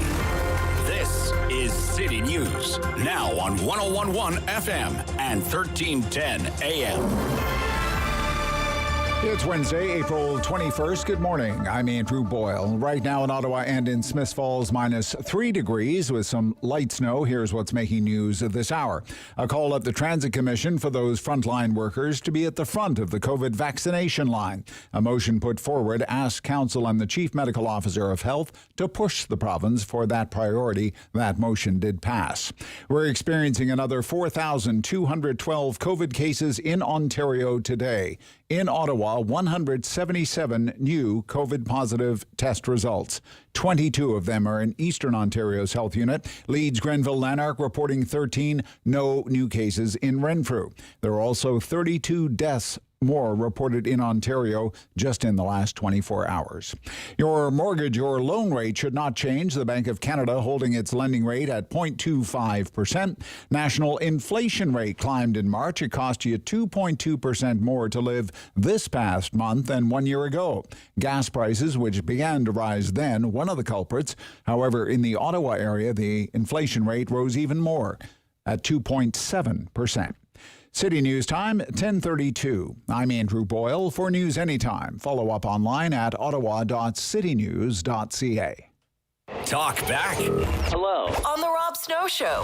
The phone lines are open at 613-750-1310. Now, the Rob Snow Show continues. We're talking Trudeau and Ford today. 75 flights in one day. Yeah, you have to wonder, how is this happening? Why is this happening? Please explain it to me like I'm a 4-year-old. What am I not getting here? What am I not understanding here? Flights coming in from India. Is this really in the best interest of the country right now? British Columbia just brought in travel restrictions that are supposed to be in place until the May long weekend. If you are a BC resident right now, you're not allowed to book a hotel or a campsite outside of your own health unit.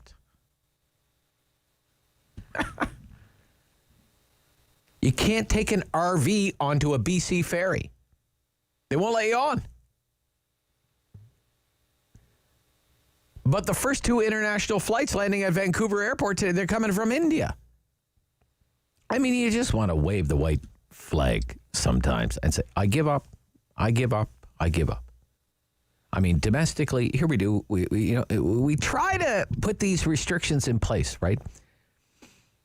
Our leaders are doing them with the best of intentions. I'm sure they are.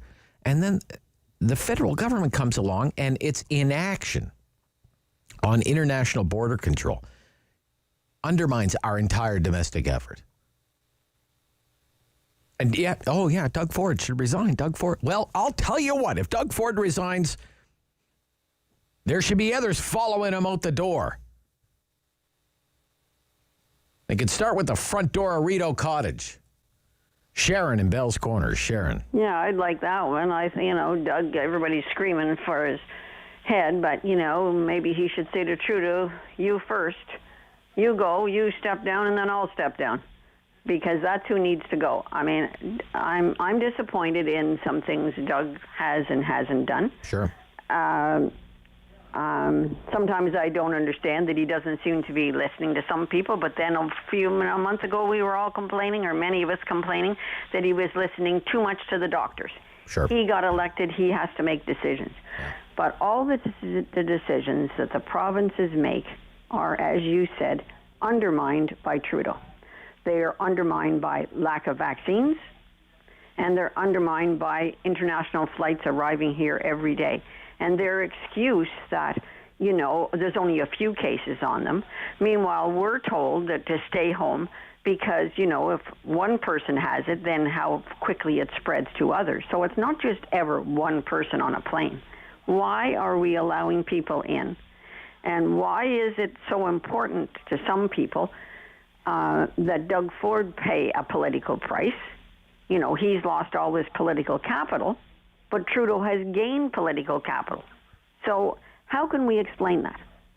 Yeah, it's a good question. And I'm fed up with the restrictions.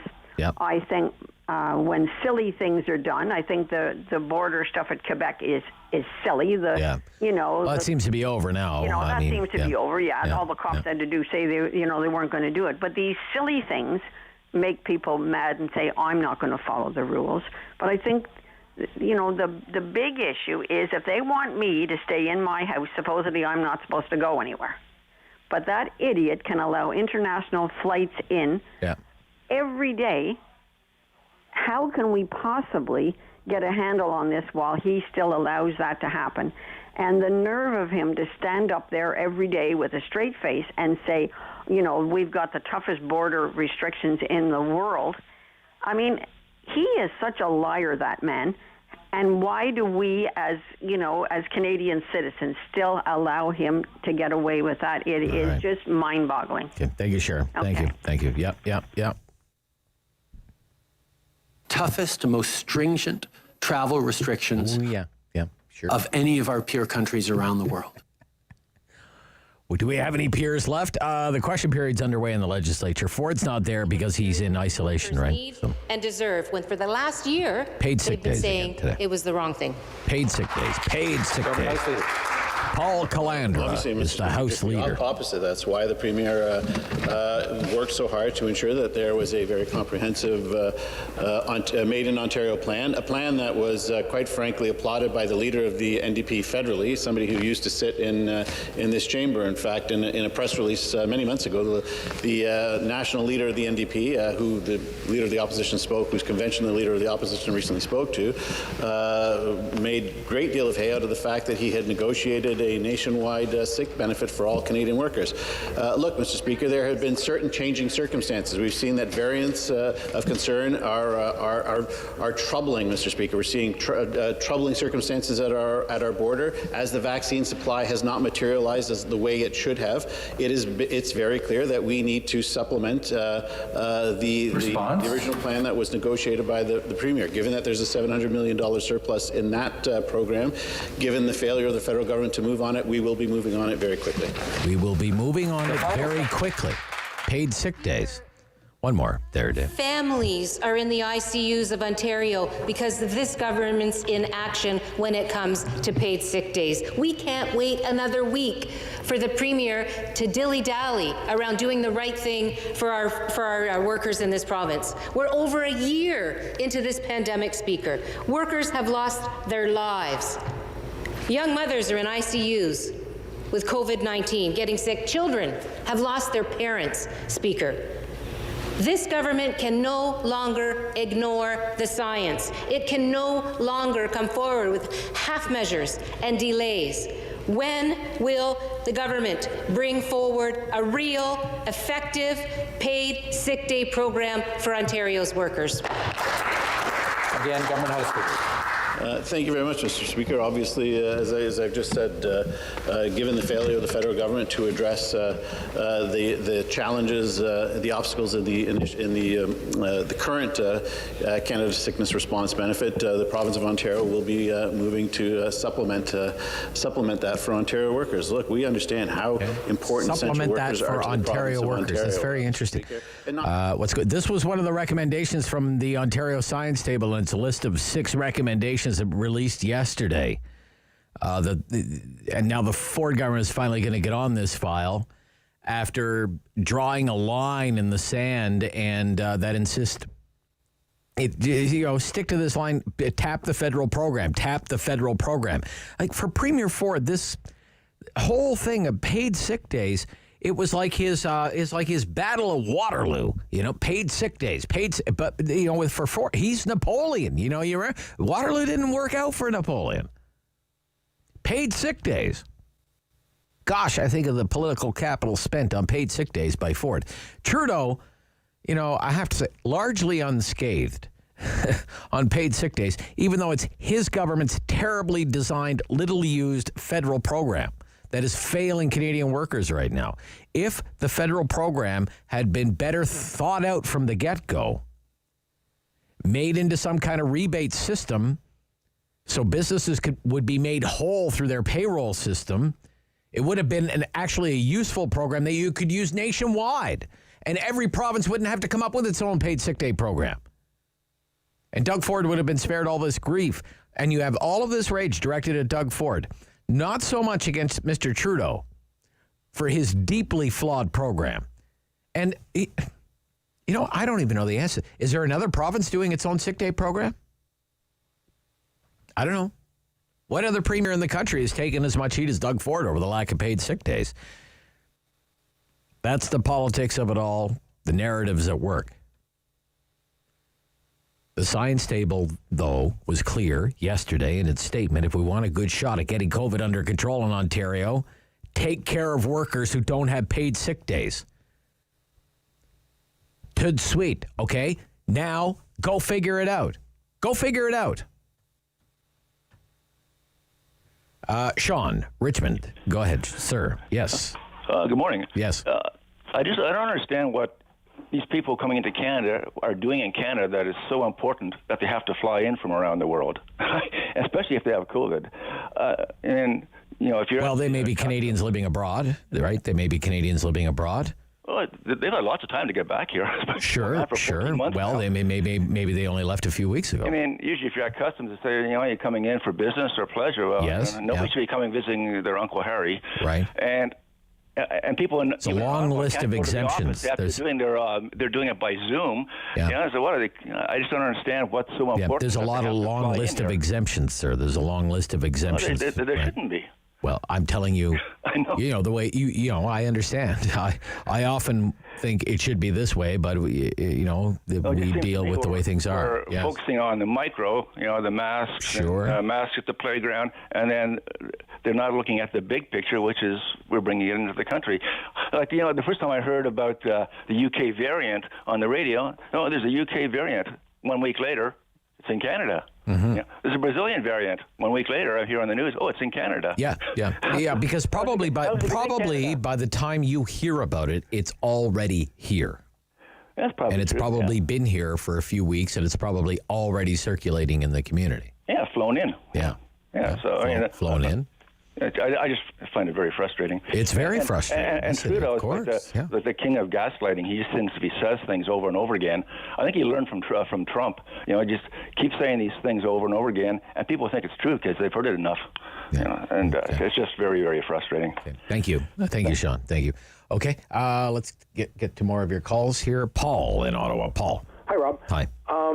I'm going to add to the fact that we're not only are we allowing the airlines to fly people in from, places that are bringing in the variants, we're also paying them a large amount of money to do it, aren't we?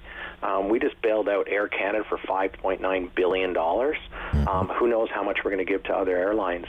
And I'm just sitting there wondering, what do we get for that money? Is it, we shouldn't even have to pay them any money to stop them bringing flights in from other countries, because the countries that did so, or more specifically, and this goes to Trudeau, the countries that actually did a good job with screening people coming in on airlines had great success.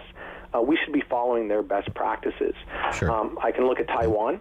Taiwan did it in January 3rd, 2020, well over a year ago, and they've managed to keep their deaths way down, their infection rate way down. And it's like insult to injury. We're going to spend all this money and give it to the airlines, yet we're just going to still allow them to fly and bring in people. It's just whose interest is being looked after when these decisions are being made? Okay. But just let's just on that note. Do you think we should just let the airlines fail in Canada? Just fail, wither, die, go out of business? No. And all of those employees lose their jobs? How about this? Okay. Why not tie these billions of dollars we're giving to the airlines to their ability to successfully screen the passengers and quarantine as they come in? Okay. Get something for our money. Because right now... I suppose. Do you want to leave, say, public health screening up to, say, a private airline, or should that be the government's job to do that?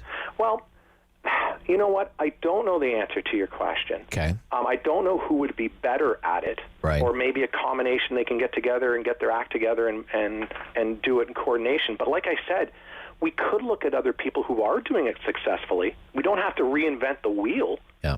Okay. And the answers are there. And this is my main point to the whole thing. Why aren't we doing whose interest is really being looked after when they decide to give $6 billion to Air Canada?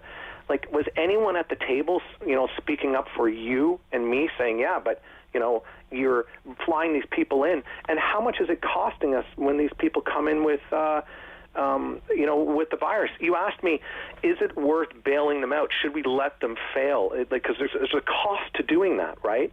But I wonder, whatever that cost is, because it is significant, how does that weigh against allowing them to just continue to come in and bring these people?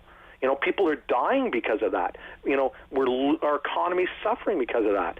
And I just feel like, you, me, the common dude, forget being last in line. We're not even in the line. No one's considering, what we need, to literally live. And that is so frustrating. Okay. I'm looking at my Fitbit right now, and my friggin' heart rate's up in the 80s. Okay, I better let you go. I'll let you go. Go lay down. Deep breaths. Okay. Our Queen's Park reporter, Cynthia Mulligan for City News, says the Ford government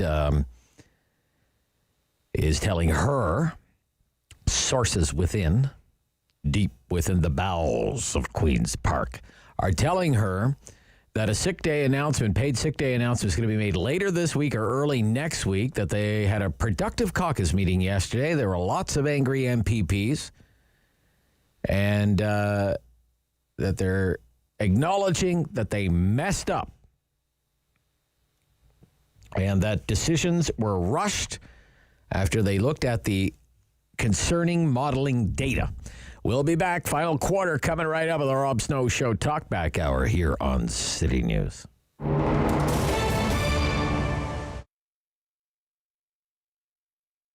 To opening a business especially in a pandemic, in that kind of situation, is very challenging. First, people don't know me. People don't know my product. To build a new clientele, to build a trust for them, to show them that I care about it.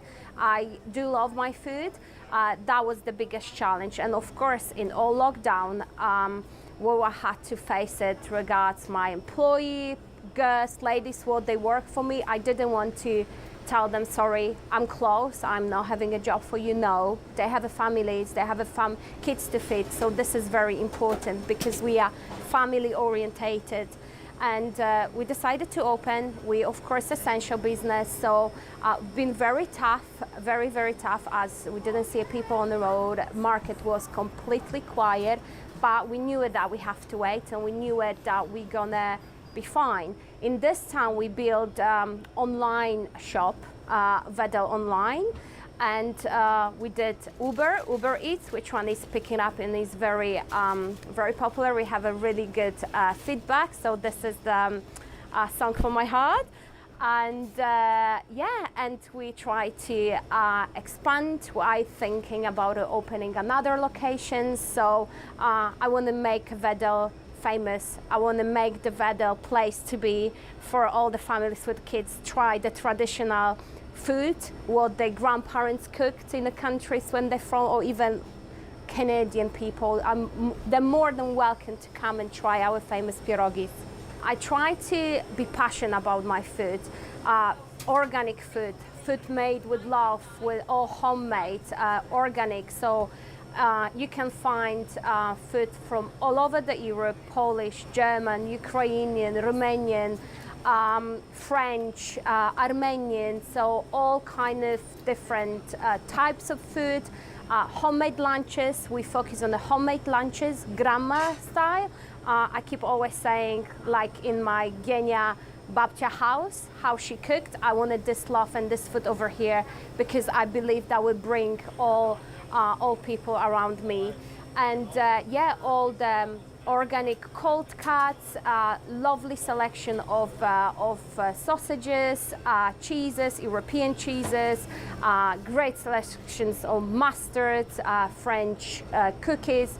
All what you need from Europe you can find here at the Vedel Touch of Europe. If you think good way, that's it. You have to. I had the option to cry in the corner and say, oh, pandemic is coming. No, you need to stand up and fight for it and have your eyes open, think outside of the box, and do it.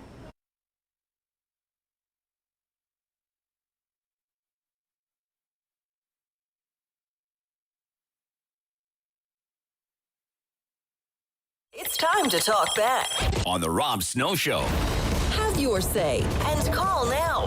613-750-1310. Judith in Ottawa, you're on City News.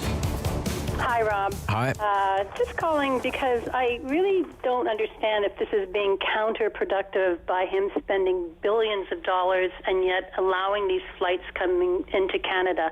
Because every person that comes into Canada that tests positive, that's going to affect our overcrowded hospitals more. Doctors, nurses, frontline workers, children aren't in schools, small businesses are closing. Why? I just don't understand why that man can't see that.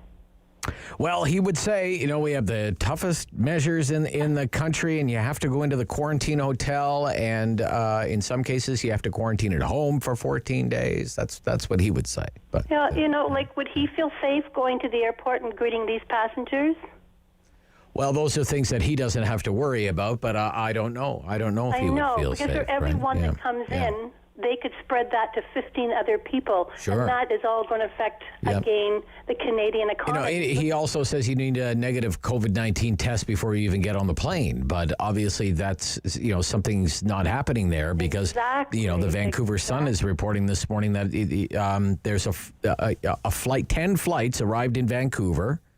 From Delhi, crazy. just from one destination. Does that not scare you? It scares the heck out of me. Yeah, April 6th to 16th with infected people on board, and in some cases, several infected people on board. I just don't understand. I don't get it. I just don't get it with his obscene debt. And he's just adding more debt and billions of dollars, but he's still letting these people into our country, which is going to keep it spreading. Well, you say these people. A lot of these people are probably Canadians, right, who have been abroad. But still, if they have it, let them stay where they are. I just want to say who, when we're saying these people, let's be clear about who we're talking. We're probably about people talking with Canadian passports. Yeah, exactly. With COVID should not be traveling. Okay, thank you, Judith. Bye-bye. I just want to be clear about that. That's all. Rodney in Ottawa. Rodney. Hey, good morning. Hi, Rodney. It's sort of about all the international flights, but I'm just going to sidetrack and go to the police situation at the borders. That was all back to front. Doug Ford. Oh, with the on the bridges, you mean? There. What I'm going to say is Doug Ford is acting like he's Premier of Manitoba, and he's protecting Manitobians from COVID spreading from Ontario going in. Okay, if all right. You can follow that. Hey, but with all the planes coming in, yes, and you mentioned all the passengers at risk because of one person with COVID. Yeah. I just need to correct you on that. It's not all the passengers at risk. It's me and you and everybody else that's at risk because all those passengers they're getting quarantined for 3 days or paying a $2,000 fine, and the incubation period for COVID is 14 days. So, there's 11 days after the 3 days that somebody could be testing positive. Yeah, I guess, Rodney, think about all the restrictions that we're living under. Okay, and what people are trying to do, political leadership is trying to do in this country. Some of it not too wise, whether it's, closing down golf courses, for example, closing at least for 24 hours before they flip-flop again. Closing down playgrounds. You can't eat in a restaurant dining room. Who knows when you'll be able to do that again. You can't go buy lipstick at Costco anymore, for crying out loud. Nail polish off the table at Shoppers Drug Mart. All this silly, stupid stuff.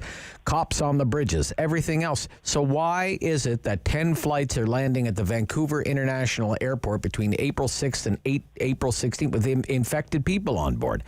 10 flights in 10 days. Why is this allowed to go on? If we have to live like this at home, why is this happening at the airport?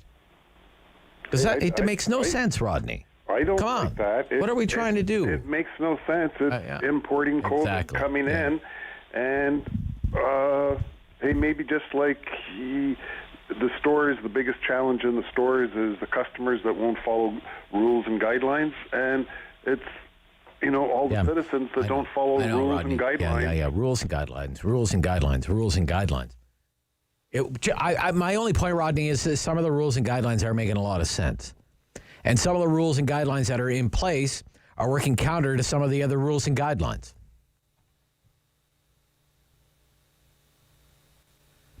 Erica in Hammond, good morning. Good Good morning, Rob. Hi.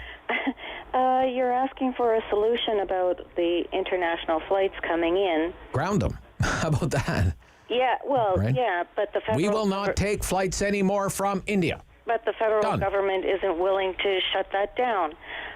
So provincially, we should have the COVID testing, the rapid testing, right on site as people are coming in. Mm-hmm. And if they're testing positive, turn them around, put them back on the next flight back to Dubai or back to India or back to Brazil or wherever they came from. Or Atlanta or Miami or Newark, New Jersey or wherever, and right? Send them back to where they came from, because we don't need to be importing trouble. Right. To the Okay. country. Yeah. Again, I And- just want to make the point. A lot of them, most of them are probably Canadian, I right? get When we that. say send them back to where they came from, they probably, some of them came from Vancouver and came from Edmonton and whatever. Right? They can extend their stay where they came from. Yeah. Okay. But they should not be.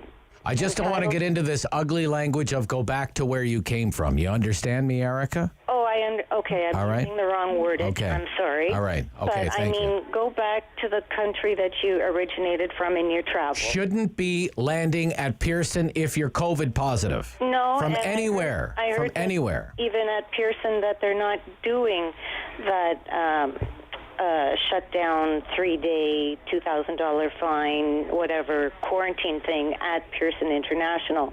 That it's only happening in the Ottawa and other airports. So I don't. Well, I mean, there's think- story after story in the news media that people are just walking into the airport saying, Yeah, I'm not going to your quarantine hotel, just give me the fine. Yeah, it's a free-for-all. Right. And, Okay, I gotta go. we're I gotta doing go. our level best locally We are. to stay the course and be good citizens and manage our COVID and get it under control. And, they ask us to bubble. They limit us down to 5 people in our bubble, blah, blah, blah. Isolate, stay your distance, wear your mask, wash your hands. We're doing all of that, and we're working super hard on it. Yeah. But nationally and internationally, we have not been asked to bubble the nation. Yes. We Very have good. not been Gotta asked, go. Gotta go. Right at a time. Right at a time. Gotta cut you off. Sorry, didn't get to all the calls today. Speaking of free-for-all, kind of a free-for-all at the end of the hour there, wasn't it? Always an adventure on the Rob Snow Show Talkback Hour here on City News Valley Views after the news. Be right back.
Is City News.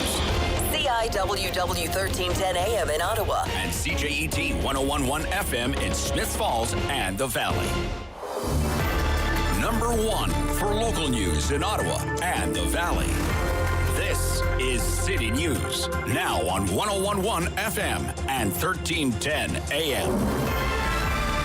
It's Wednesday, April 21st. Good morning. I'm Andrew Boyle. Right now, snowing and -3 in Ottawa and Smiths Falls. And here's what's making news in Ottawa and the Valley. We are back over 4,000 cases, new cases of COVID today in Ontario. 4,212 the total, with a positivity rate 7.9% from just under 53,000 tests. In Ottawa, 177 new COVID positive tests. 22 in Eastern Ontario Health Unit. Leeds, Grenville, Lanark reporting 13 no new cases in Renfrew today. There have also been 32 more deaths recorded in Ontario. We're getting an update today on the national effort to battle COVID-19. Federal health officials set to give a briefing to the country. Here's City News Parliament Hill reporter Cormac McSweeney. We'll be getting a national picture of the third wave of this pandemic as the country's chief medical health officer and her deputy are expected to update the nation. The briefing today comes after a news conference yesterday from the National Advisory Committee on Immunization was abruptly postponed. NACI was set to update guidance on the AstraZeneca vaccine after provinces like Ontario, BC, and Alberta lowered the minimum age to receive the shot to 40.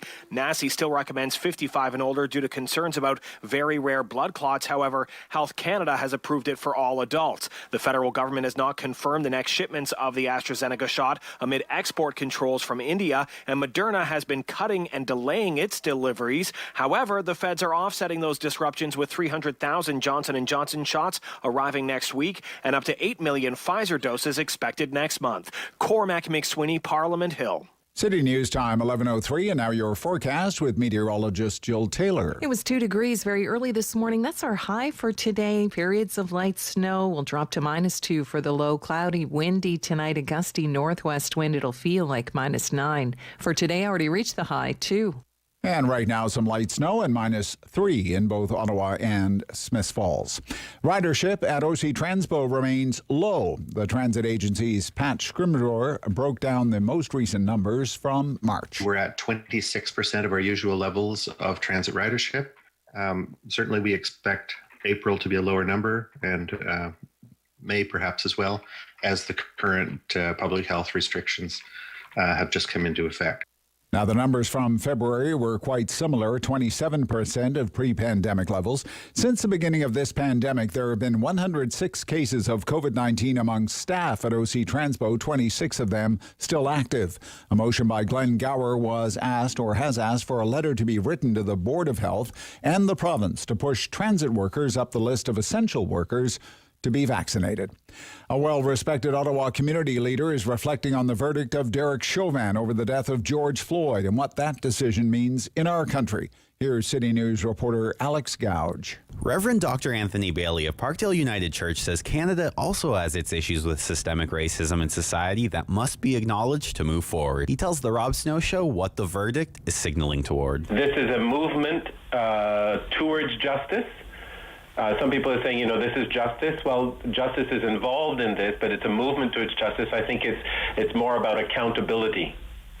We're not there yet with respect to the notion of justice. The Reverend explains police need accountability for their actions, but the public also needs to support initiatives that will address issues within the system. He also feels police don't always need to be the lead intervention in some situations, and that Police Chief Peter Slowly is moving in that direction. Alex Gouge, City News. And I'm Andrew Boyle. For News Anytime, follow up online at ottawa.citynews.ca. The world is changing. So keep up with Rob. The Rob Snow Show returns on Rogers TV and City News, 1011 FM and 1310 AM. It's winter time and the weather's fine. The snow on the woods and field when I reveal my snowmobile. Thrill by gully and hill. Baby, it'll make you feel like an outdoor meal on a snowmobile. Listen to all right, that's not even funny. That's not even funny. Well, maybe Bruce thinks it's funny. What do you? I'm giggling. Bruce McIntyre is with the Eganville Leader. Is with me every week for Valley View. How are you this week? I'm very well. I filled this home bill up this morning at $1.15 a liter. And $1.15 a liter? Where? Yeah, in Renfrew. In Renfrew? Yeah, we don't pay big city prices out here. No, you must have went to Pickwackinagon or. No, I was there yesterday. It was $1.11 out there yesterday. $1.11. Wow, I'm very jealous. What was it? I didn't get gas today. Wait, did you happen to notice the price of gas today, David? $1.28.7. $1.28. Yeah. Well, you guys. Yeah, that's nice. That's nice. That's nice. So Bruce is with the Eganville Leader, as I mentioned. What? Give me your eyewitness weather forecast. Right? Is it snowing in the valley right now? What's happening? It is. There's light flurries, and it's minus. Flurries. It should not be snowing. That's the temperature. It's minus. No. It's not sticking to the ground or anything like that, right? No. I've got my winter jacket on. Nothing in the way of accumulation. Okay. No. Yeah. So look, there are a number of. Border crossings in the Ottawa Valley. If people want to hop back and forth, what's the deal with the OPP patrolling the highways in your neck of the woods? We have them here as well. I went to go back on Sunday before the roadblocks went up. They are there. There's the Cheneau Dam, which is outside of Renfrew. And if you go up the line to Pembroke, Highway 148, it crosses over to the Quebec side, over to the Isles, and that has OPP presence. But as the good Mayor Watson says, whether it'll last a whole week, we'll wait and see. But especially in an area like Renfrew County, such a huge geographical space to patrol, and to have dedicated officers at a bridge, it's, I'll leave it up to the powers to be, but I don't find it a good use of resources myself. Okay. That's just one guy's opinion. Yeah, just your opinion. I appreciate that. What would be the biggest detachment in your, say, readership area, Bruce? It would be the Upper Ottawa Valley. They have two. So the main detachment's in Pembroke, and they have a secondary detachment in Petawawa, about 2 kilometers down from the base. And then we have the Killaloe detachment and the Renfrew detachment. And the Killaloe detachment, Rob, covers a huge swath. They go all the way down near Douglas, all the way into Algonquin Park. Just a massive size of the detachment they have to carry. And they have 34 officers, I believe. Yeah. So okay. Very one for every 300 square kilometers or something basically, like that. And, if there's an incident in Algonquin Park, off they go, and they'll be gone for the day. Right. Yeah, okay. What's your sense of the reaction to the new measures as you're out and about doing your thing, Bruce? It's general frustration because, as you see by our numbers, we had 0 cases again today in Renfrew County, and the numbers are low. Again, a lot of it has to do with density, urban. We don't have urban centers, but people are frustrated that these measures are in, and we've been very compliant. It's been a very compliant county up here, and even our acting director of medical health, Dr. Robert Cushman, is on the record saying he does not believe the Renfrew County schools should be closed. Oh, really? He's on the record saying that he's not. He'll follow the provincial directive, but in his opinion, our schools are safe. We had ironically, we had a little outbreak down in George Vanier School down in Palmer Rapids prior to the school closing. 2 persons tested positive, but. It's generally people they wear their masks. I don't see a lot of people around here not wearing masks. When I come to Ottawa, I see a huge difference. It's like night and day. It really is. It's like walking, I don't say a twilight zone, but it is a stark difference compared to when I go about Renfrew County. It's really weird. Okay. How's the vaccination program going? Do you get the sense that's starting to ramp up? What's going on there? We have, ironically, Dr. Cushman, he's on the front page of our paper today. If people get a chance to see it, he's getting his vaccination taken. And the numbers are good. I mean, we are over 26,000 people have been vaccinated so far. I know myself, I've got my appointment this Saturday. Oh, good I've got to come to Ottawa to do it. My GP's in Ottawa, but they're doing a drive-through clinic. That's kind of nice. But the numbers are there. It's just a case of getting the vaccine, the actual product, into the people's arms. That's the thing. Yeah, well, it's just in Renfrew County, it was painfully slow. It was, but it's coming in slowly. But we had our first case of COVID diagnosed in Killaloe, Haggerty, Richards. So each community now in Renfrew County has at least one, except for 2 communities, and that is the Algonquins and Pickwackinagon. They have not had a reported case yet. And when the lockdown came in last year, they locked it down. They had everything was shut down. Gas stations, everything was shut down, and they had checks at the entrances, the 2 entrances to the reserve, and if you weren't there on business or visiting someone, there you go. Thank you very much. There's the door. So they were pretty adamant about that. So they've kept their numbers 0. So look, you've been following the first week of the trial of Ann Cenac, the 63-year-old former bartender. She's charged with serving alcohol to 4 young men, and then 2 of them died in a car crash. Give us kind of a recap on how things are going there with that one. Well, last week was the first week you mentioned. They finished, they're going back to court again on Monday. And ironically, when I was driving in, I pulled over. I was talking to Richard Morris. He is the lead prosecutor for the Crown Attorney's Office. And he said, first of all, things are going timely. He does not expect a delay in the case. They've 2 more weeks of testimony and trial proceedings coming up, and they have 2 days set aside for summation. Basically, what was revealed last week was Mrs. Cenac, there's actually 5 of the young men entered the bar. One left. He left on his own accord, and the 4 of them remained. And they were drinking very heavily. But the defense attorney, Michael Edelson, and his partner, they are shifting. Their focus will be on the victims themselves. We knew this was going to happen. It's not a big surprise. And he has shown photographs of the car, the crash scene. There's bottles and cans at the crash scene. There is a 15-pack in the back of the vehicle in the back seat with a crushed beer can. Whether they drank it or not on that evening, we don't know. But he's basically shifting the blame away from Mrs. Cenac to the 4 individuals themselves. Yes, they were underage. They shouldn't have been drinking, but were they drinking prior to arriving at the bar? Did they drink during the bar? Did they go to their vehicles and drink during the bar at time? And did they leave drinking? That is what the defense is going for. The prosecution has the videotape evidence of her serving the drinks to the 4 underage. They show them drinking very heavily. They had a total of 56 drinks were served to them over the course of the evening. Wow. And they had a smart serve expert in there saying that he went through the course of what you learn as a smart server individual, and Mrs. Cenac would have gone through the training. And one of the things that they're stressing is to identify if a person's impaired, to look for signals, and how to identify a number of drinks given. And so that is where they are right now. They resume this Monday coming up in virtual court, and we'll just see the prosecution will continue bringing up witnesses. And the defense, one thing I learned today was my biggest question from Mr. Morris was, why is it only a trial by judge? Justice Fraser is overseeing it. And that was entirely up to the defense. They had the option of going for jury or judge alone, and they chose judge alone, which I was kind of surprised. I thought, if you get a jury, one person might feel sympathetic towards the Mrs. Cenac and, there wouldn't be a verdict. But they went for judge alone, which I found interesting. Okay. How long is that trial supposed to last? 3 more weeks. 3 more weeks. They have a week booked next week, and then they're going into May and July. They have a week booked for each of those months. All right. Hey, thank you, Bruce McIntyre, for the update. No problem, Rob. Great to hear from you. Home and switch from my winter jacket to a light jacket and read my Eganville Leader. Enjoy the rest of it. Eganville Leader on sale today. The best $2 you'll spend if you want to get up to date on everything that's happening up the line. This is the Rob Snow Show on City News.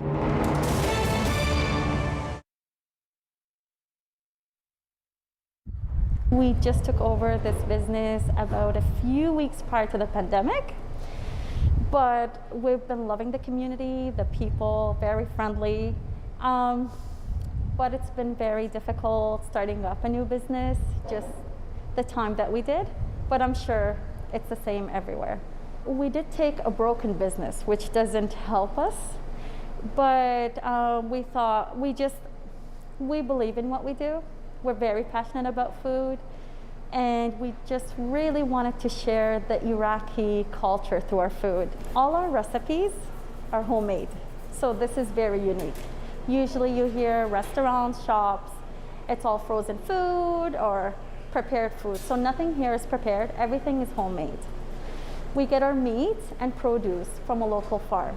So supporting local is the way to go. We are supporting all the way.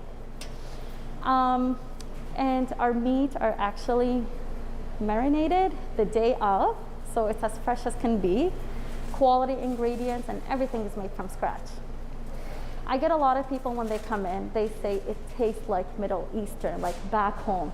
So for you to have been to Iraq and had the food there, you can really compare and see the similarity. We do like to focus on healthy. So our recipes, not only the homemade, again, everything is from scratch, but we have from combos and to to like small sandwiches. Our one of our favorites and very popular is the chicken salad and the beef salad. So now you're getting all the protein and all these amazing ingredients that we all need. During this time, I find a lot of people are sitting at home and not enough movement. So to come here and get something healthy other than go elsewhere and just put, what's not so good for our bodies, makes a huge difference. So we have shawarma sandwiches, combos. I mean, if you're looking for a meal to feed your family, I would highly recommend the family platter. It comes literally with everything, with potatoes, with rice, with chicken, with beef, and we don't charge extra for mix. I know a lot of places do. Here we just add everything to your platter. And lots of healthy choices for sure. We're very passionate about food, and for our small family business, it's been good. Like I said, it's a little struggle, but we are not a chained restaurant.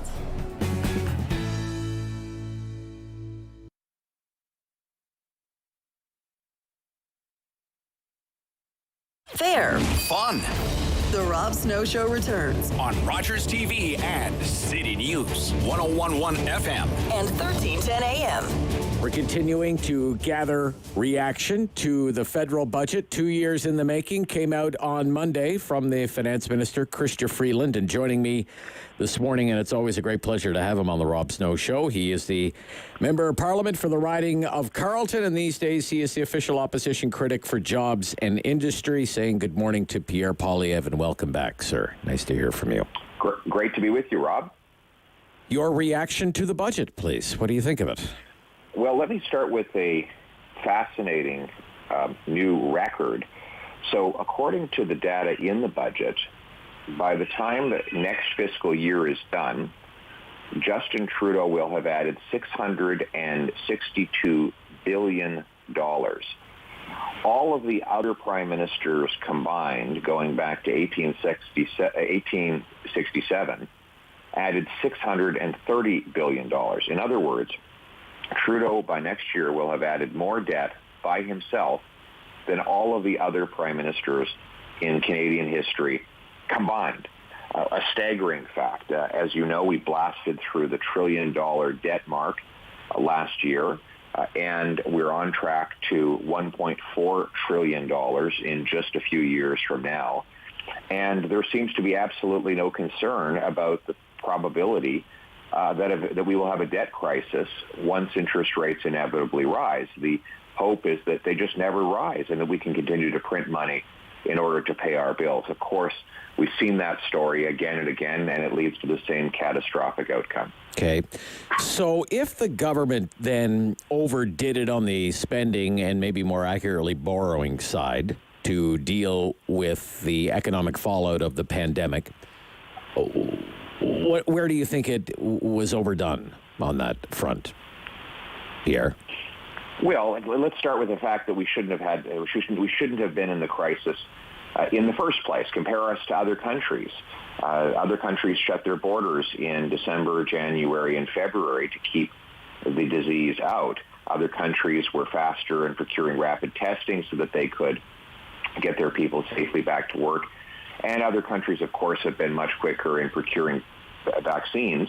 If we had been on track with the British, the Americans, and roughly 40 other nations who have higher levels of per capita vaccination rates, then most Canadians would have been vaccinated in January and February, and we would not be in this third wave lockdown today. So we should not take it as a given that there was no way to avoid these massive costs. The next point I would make is that our deficit as a share of GDP is the highest in the G20. In other words, 19 out of 20 countries in the G20 managed to fund their COVID rescue plans less expensively than we did here in Canada, and in most cases with lower levels of unemployment and roughly the same COVID mortality. So it's clear that the government paid a lot for poor results, and that's unfortunate. Now, going forward, we would not endorse this new $100 billion slush fund that... Okay. Why do you call it that? Why do you call it a slush fund? Well, because I don't believe that Justin Trudeau can create economic growth by borrowing $100 billion out of the economy and then spending it back into the economy. I think that most of that money will just be vaporized by bureaucracy, interest groups, corporate welfare, and other wastes. We would be better off to leave the money in the hands of workers, entrepreneurs, and consumers so that they can generate economic activity through the free market. So I just don't believe that there's any justification for Trudeau to take that money away from people so that he can spend it on his priorities, and somehow by having touched his hands, the money will have magical new powers. Okay, but what about extensions for business supports? For example, are Conservatives opposed to the ongoing wage subsidy or the rent program, for example, or the hiring incentive, these kinds of programs? We're not, but those are modest. Those are a modest part of the long-term fiscal plan of the government. They continue to be time limited, which as they should be. But the point I'm making, Rob, is that the long-term addition to the debt and deficit has nothing to do with those temporary relief programs. But instead has everything to do with a program to increase structural spending on a whole series of new social welfare programs that will do nothing to protect the jobs and the financial security of Canadians.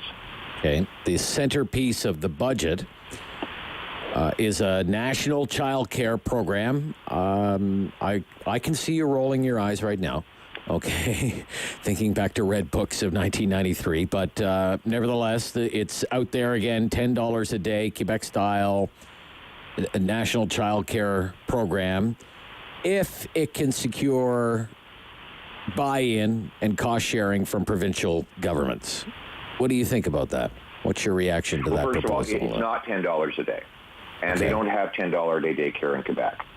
What they have is $40 or $50 a day daycare, where you pay $10 in fees directly to the daycare, and then you pay the other $30 or $40 on your tax bill.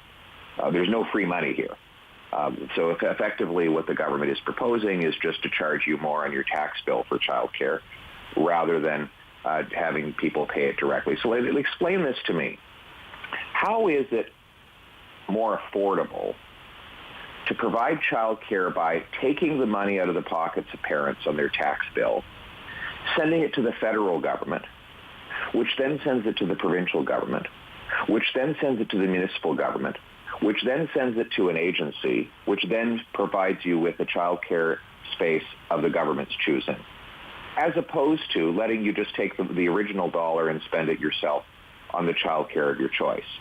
I never understood why this circuitous route through 3 and possibly 4 levels of government, all to land in a facility that is chosen for you by the state, is superior to letting parents go out into the marketplace and choose the kind of child care they want and pay for it directly rather than just pay for it through the coercive taxation. Okay, so I will put you down as not a fan. Well, it's not just me, but it was all the families that like to have a grandparent care for the kids, a stay-at-home parent, a private daycare, a neighborhood caregiver. All of them will have to pay twice because they'll have to pay taxes for the government-run program, and then they'll have to pay fees directly for the program they wanted. Why is it that just because Chrystia Freeland wants a personal legacy or Justin Trudeau wants to add something to his legacy, that we have to funnel our child care money through them and then 2 other levels of government rather than just letting parents make their own decisions? Okay. What would a conservative budget look like then, here in April of 2021? We would still in a third wave of the pandemic. What would a conservative budget look like? You'd have time-limited income support for businesses and workers who are shut out because of the Trudeau wave of the pandemic. You would have those as temporary programs that would phase out. and there would be no permanent structural new spending whatsoever. We would return to pre-pandemic levels of spending as soon as the pandemic is over. Okay, I want to ask you a few other things outside of the budget, if you don't mind, because there's a lot of wondering going on right now about the Conservatives, the leadership, the party. Is it united? For example, you've been there a long time now, Pierre Poilievre, and now you're going to, whenever the next election is going to roll around, you're going to have to explain to your constituents how in previous elections you were opposed to a carbon tax, and now you're part of a party that will be pitching one to voters in an upcoming election. How do you explain that? Your party's newfound embrace of a carbon tax at $20 a ton going up to $50 a ton. Well, Mr. O'Toole is saying that the program he's proposing would allow people to have a personal account that would be credited when they buy carbon-intensive products, and that they could spend that account on low-carbon products or products that will allow them to transition away from fossil fuel consumption. That is the proposal that he put out. Right. I'm still studying it like everyone else and trying to get all the details of his proposal. Okay. But I'm sure that he'll be providing those and explaining them as he rolls it out. Are Conservatives united behind this leader right now? Do we have a united Conservative opposition in this country right now to push back against some of these policies from Justin Trudeau? Well, I mean, I'm pushing back against these policies for Justin Trudeau every day. I mean, nobody has accused me otherwise. Right. At least it will be the first time I've been accused of not opposing his policies, Trudeau's policies. And our focus is on providing a low-tax, fiscally conservative alternative to this government, holding them accountable for their corruption, and getting the country back on track. So that's the focus of our Conservative opposition. Okay. Thank you, Pierre Poilievre, for this morning. Excellent. Great to be with you, Rob. Okay. The Rob Snow.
news in Ottawa and the Valley. This is City News, now on 101.1 FM and 1310 AM. It's Wednesday, the 21st of April. Good morning. I'm Sarah Buck, and right now in Ottawa, we've got a little bit of light snow and -3 with a wind chill of -7. In Smiths Falls, some light snow, -3 and a wind chill -8. Here's what's making news this hour. Provincial health officials reporting 177 new cases of COVID-19 in Ottawa out of 4,212 new cases across Ontario. 32 more people in this province have died due to the virus. Elsewhere locally, Public Health Ontario reports 22 new cases in Eastern Ontario, 13 new cases in Leeds, Grenville, Lanark, and no new cases in Renfrew County. The local health units update their numbers in the afternoon, but Leeds, Grenville, Lanark says its reporting's been delayed due to issues with the provincial database. Hospitalizations in this province have dropped after several days of steady increases, but the number of patients in intensive care and on ventilators continue to rise to new record levels. The numbers are out of over nearly 52,000 tests and a positivity rate of 7.9%. Meantime, Premier Doug Ford remains in isolation. Ford tested negative for COVID-19, but is isolating after a member of his staff tested positive for COVID-19. There will be 2 votes in Parliament tomorrow that could, but likely won't, trigger an election. They are on proposed changes to the federal budget put forward by the Conservatives and the Bloc Québécois. Prime Minister Justin Trudeau's government needs the backing of at least one major opposition party to survive a vote of confidence, and NDP leader Jagmeet Singh has made it clear he does not want a pandemic election. I'm Sarah Buchan. For News Anytime, follow up online at ottawa.citynews.ca. He's a pillar of community opinion.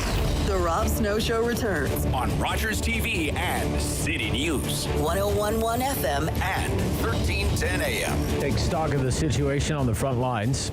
The head of critical care at the Ottawa Hospital joins me this morning on City News, Dr. Dave Neilipovitz.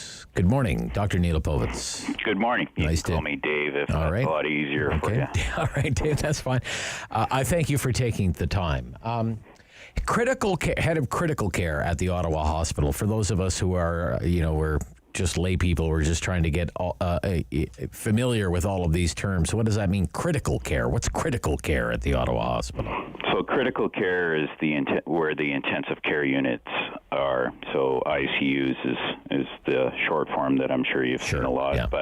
So critical care typically deals with the sickest of the sick, patients on breathing machines, in near-death type of situation. So certainly that's what the predominance is. How is it today at the Ottawa Hospital? Well, I think everything is busy. There's also an air of anticipation with what's going on, but everyone is doing reasonably well in regards to handling it. There's control. It's not chaos, and so to reassure everyone that things are happening, people are preparing, but I'm pretty proud of the teams and how they're prepared. Good. How many people are in the ICU at the Ottawa Hospital? Well, we have 2 main campuses, as you know. So in terms of the critical care units, we had 29 at the general campus and 26 patients in total at the Civic. I think you're probably more interested in the COVID numbers. They're not all COVID, right? They're not all COVID, and I think that's the important thing everyone needs to remember, that we are still providing critical care for non-COVID problems, and we're certainly meeting the needs of all of that. But in terms of COVID, we have just over 25 patients divided between the 2 sites. What would you say is the capacity at the 2 campuses? How many people can you handle there? Well, we have contingency plans to be able to handle potentially up to 100 patients at each site. So we've been working on this for over a year. Obviously, I trust you appreciate that if we go to those numbers, we'll be managing it in a somewhat different fashion. We move to more of a team approach. So certainly we have contingency plans. We have ways to get other specialists and other health professionals in the hospital to help out, but certainly we have plans to have the capacity increase if required. Okay. What is a common situation outside of COVID why someone Yeah, and I'm just speaking in general terms medically. Why do they come why would they end up in ICU? Yeah. Is it post-surgery? Is it stuff like that? Or yeah, it could be post-surgery. It could be post-car accidents, post various other problems, be it bad infections other than COVID. Some of the patients who are undergoing cancer and cancer surgery treatments can require ICU. Bone marrow transplant. It's basically any ways you can get very sick. The place that they end up is in our ICUs. What is the situation right now with the campuses of the Ottawa Hospital in ICU handling or accepting patients from other cities, like across the GTA, for example, other hospitals? Yeah. So my other role that I do is I work with Ontario East, coordinating the critical care. And so together, all the sites in our region are working together to provide assistance to the Greater Toronto area, predominantly Scarborough and Lakeridge, which is the part of Ontario East region. And so we are in constant communication with our colleagues there and doing our best to provide assistance where we can. Right. The Eastern GTA, more or less, right? Yeah, Eastern GTA, with the idea of the Western GTA is predominantly going to Hamilton and London region. There is some going north as well in that, and there's certainly internal balancing that all our regions are doing their best to do. Okay. And when you say the region, are you talking about, say, the Ottawa Public Health region, or more like a LHIN type? Region. So the Champlain, known as a LHIN, so the Champlain sub-region of Ontario East, we communicate all the time, and I get updates. And after this meeting, I talk to my compadres throughout that, and so we share what's going on, and we do our best to help each other. In terms of the region, that's Ontario East, so that would include Scarborough and Lakeridge, that used to be known as the Central East LHIN, and we also have the Kingston region, which is the Southeast LHIN, and the three respective leads for all of those areas. We get together and again, working together to help each other. Okay. How unusual is it for patients from one region to be transferred to another region? Is this unprecedented? I think activity to the degree it is now is certainly unprecedented. I mean, there would be occasional moves in the past based on where the patient is from, based on specialty needs. So some specialty transplant activity only happens in certain part of the province. But what we're looking at now is certainly unprecedented, the number of patients moving throughout the various aspects of Ontario. It is unprecedented, but sites are doing their best to help each other out. Okay. What are the challenges with that? For example, have we made enough progress, for example, on electronic health records that somebody's patient history might not be a major obstacle, maybe as it was in years past? Can you give us a sense of that, Doctor? Yeah, that's a good question. For the most part, the history is actually fairly brief, since the hospitalization is fairly short. So that has not been a major impediment. I think the challenge is just the idea of safely moving a patient from one area to the other. I think that is the what we're seeing as the biggest challenge in terms of information, communication. Quite frankly, that's going quite well. Okay. In terms of resources, PPE, ventilators, the equipment that you need to care for patients in ICU, how's that going? Are you adequately supplied at this point in time? Yeah, I have no concerns about that. Our PPE issues from last year, we've not heard of any concerns raised about that. In terms of ventilators, we do have a stockpile, and we are doing our best to mobilize and move them to the places that they're most required. And I do know there's plenty of ventilators and in reserve. That ventilators isn't the issue. Some of the challenges with some other devices and monitors, we are facing it. I'm sure you're aware of some of the drug challenges. There's a drug shortage for one of the drugs. I know that. Yeah. I hope you don't make me try to pronounce it. It's pretty hard. It's called TOSI is the easier way of saying it. Okay. And certainly that. But again, as part of the provincial rollout, that there is a central table. We are doing our best to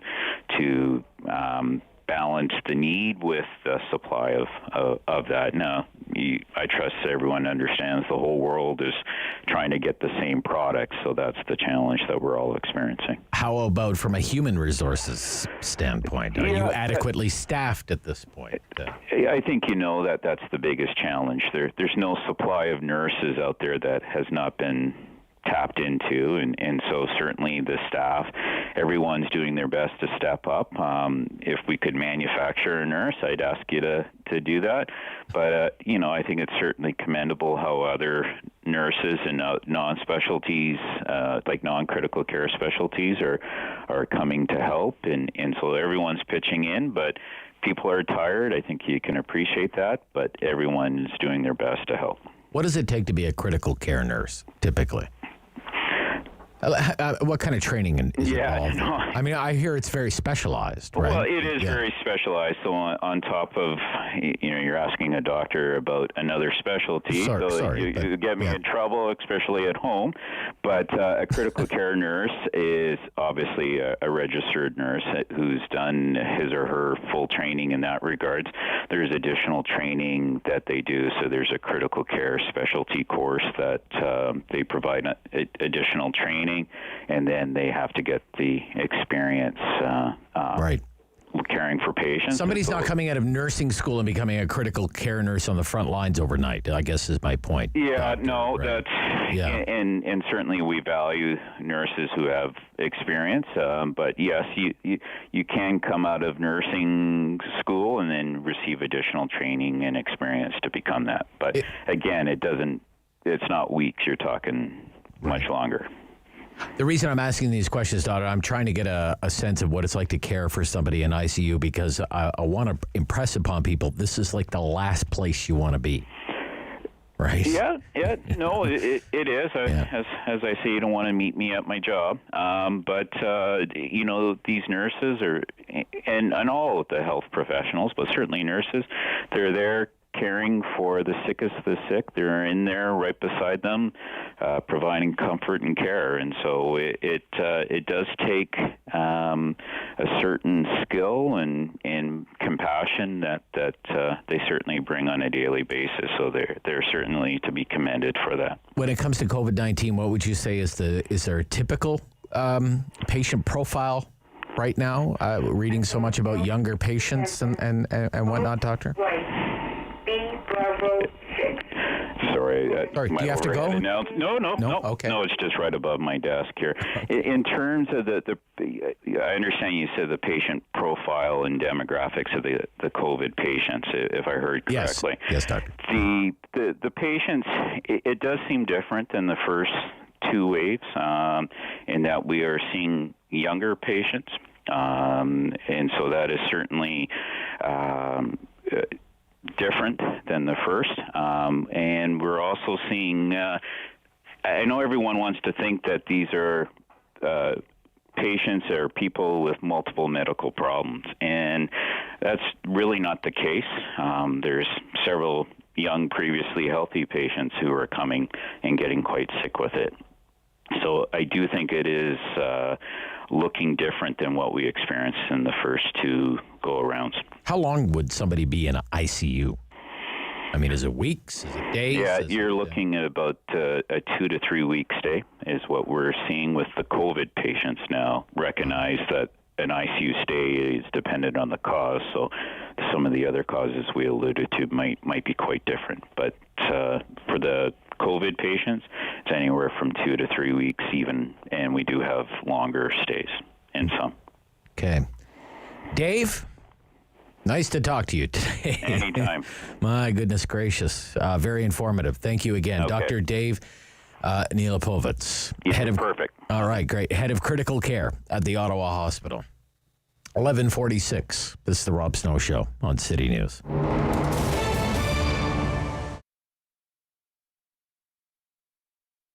So Rideau Rockcliffe Community Resource Centre has been around since 1982, and it's here to serve residents of Ward 13. So our focus is on helping to reduce poverty in this community, as well as empowering residents to find resilience within themselves. So one of the new focuses of our centre is around food programming. So you'll notice today when we go around on a little tour that we have a number of food programs here at the centre. So one being obviously our emergency food program, which is really great. So residents can come and access food when they are in need. We also have a number of food-based social enterprises here at Rideau Rockcliffe as well. So one being the Ottawa Good Food Box, another being Market Mobile. One of our new initiatives that started this year as response to COVID is called Good Food on the Move, and it's a click and collect online store, and we have 7 pickup locations throughout the city. More sort of local here for Ward 13 residents, we've also started a free produce market as well. So community members can come on Wednesdays and Fridays and be able to access additional free fruits and vegetables. Social Harvest Ottawa is one of the social enterprises here at the Rideau Rockcliffe Community Resource Centre. We operate this great urban greenhouse, and our work is not only to grow nutritious and delicious food, but also to nourish communities with community members here in Ward 13 and beyond. The greenhouse is a year-round project. We're a team of 4 employees working here. We have 2 full-time employees and 2 part-time employees. We focus on growing microgreens from late fall to early spring, and hothouse crops in the summertime, such as tomatoes and cucumbers. The Mission Food Truck we're in our 5th week of collaborating with them to come visit our center, and we just got in on it at the right time. They were looking for new communities to branch out to. They said absolutely. Right now they're funded through donations. They travel around Ottawa and just give out delicious, fresh, hot food to people as well. We have at our center the Ottawa Good Food Box, as well as the Market Mobile. So Ottawa Good Food Box has been around for 25 years, and Market Mobile is a little younger, started in 2014. So they both have the mission and the mandate of making fresh food more accessible and affordable in neighborhoods that lack access to a grocery store. So I think the greatest need that we've seen as a result of the pandemic in our community is people that we maybe have never needed to access our services before, right? So a lot of people have had, layoffs. Maybe they're just not able to work because they have to stay home with their children, over the summer, that sort of thing. So we've definitely seen the need go out, particularly for our food programming, as well as some of our counseling services as well. So it's a heavy time for people emotionally.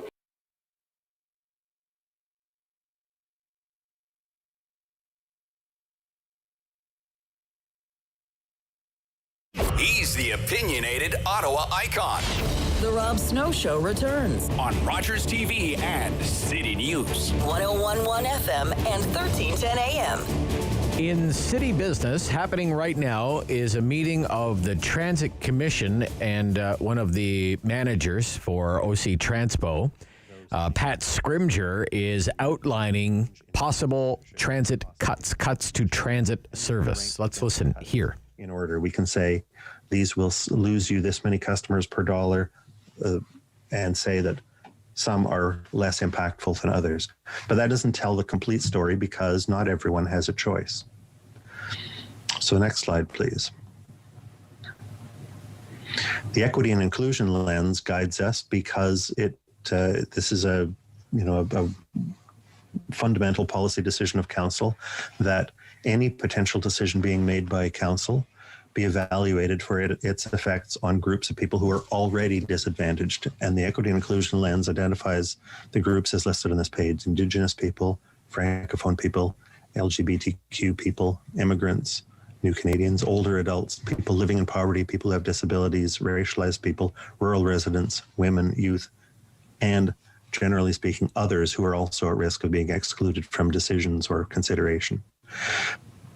And one of the aspects of OC Transpo is when you take all of these groups together, they represent the majority of our customers. The next slide, please.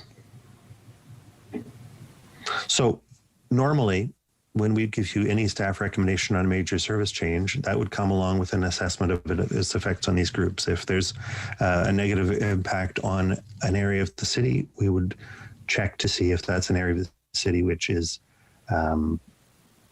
where travel is being made by out of proportion by one or more of those groups, so that you'd be able to consider that. If we're looking across the whole system, if there were ever a decision to be taken to direct staff to look at multi-million-dollar service cuts, we can be certain that all of these groups will be negatively affected. We can calculate the degree to which they're affected. So kind of a lengthy presentation here by Mr. Scrimgeour about the possibility of transit cuts happening right now as the Transit Commission meets this morning and city business rolls on. As we welcome back to the program, Sue Sharing, columnist with the Ottawa Sun. Read her every morning in your Ottawa Sun. Good morning. Welcome back. Or once a week. Once a week. Yeah, it's great to hear you. How are you? You well? I'm hanging in there. Well, you know, about as well as can be expected. Exactly. Right? Yeah. Okay. Except for COVID, I'm just fine. Yeah. It's kind of the way things are these days. So what's I know you've been paying attention here. What's going on with this Transit Commission meeting today? What kind of stands out for you so far? Well, I mean, certainly the what's about to be the debate that's happening right now is interesting. They're clearly in a, dare I say, chicken and egg situation. Obviously, if they make cuts, they're going to lose ridership.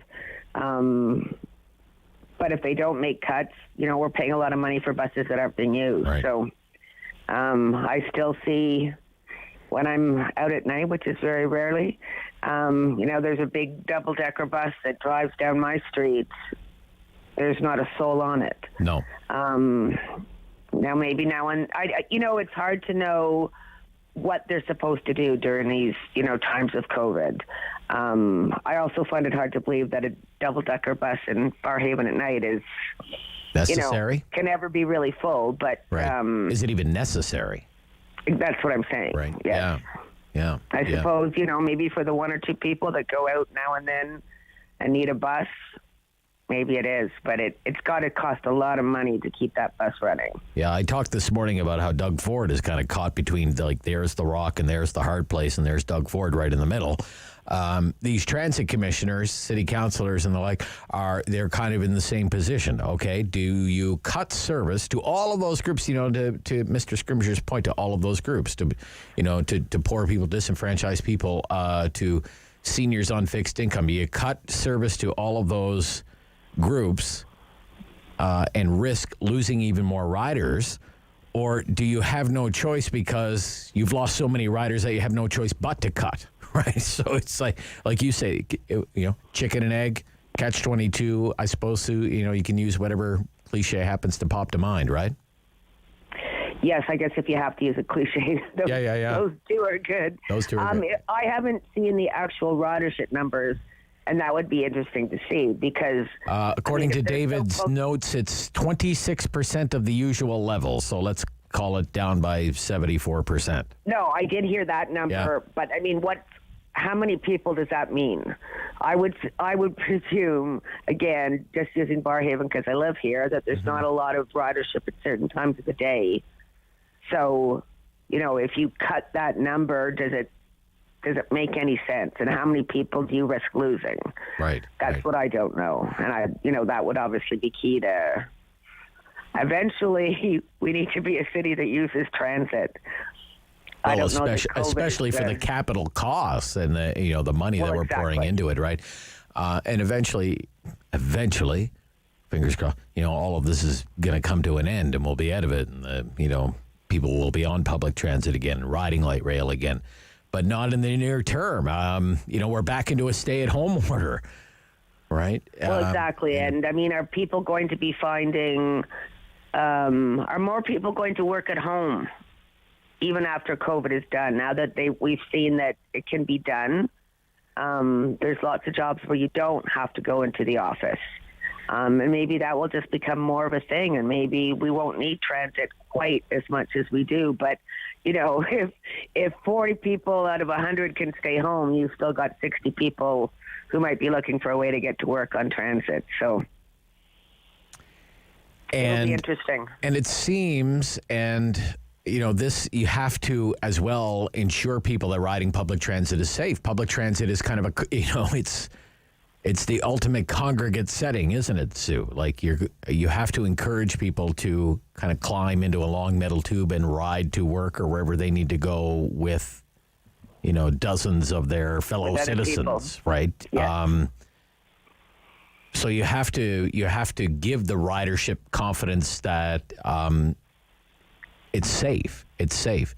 And with increasing frequency, it seems to me every so often, every day or every second day, there's another story in the news about an operator, an OC Transport employee testing positive. They work these days. They worked on these routes. And I can understand, the ATU, which carries a lot of political sway around Ottawa City Hall, make no mistake, saying we need our members to be vaccinated soon.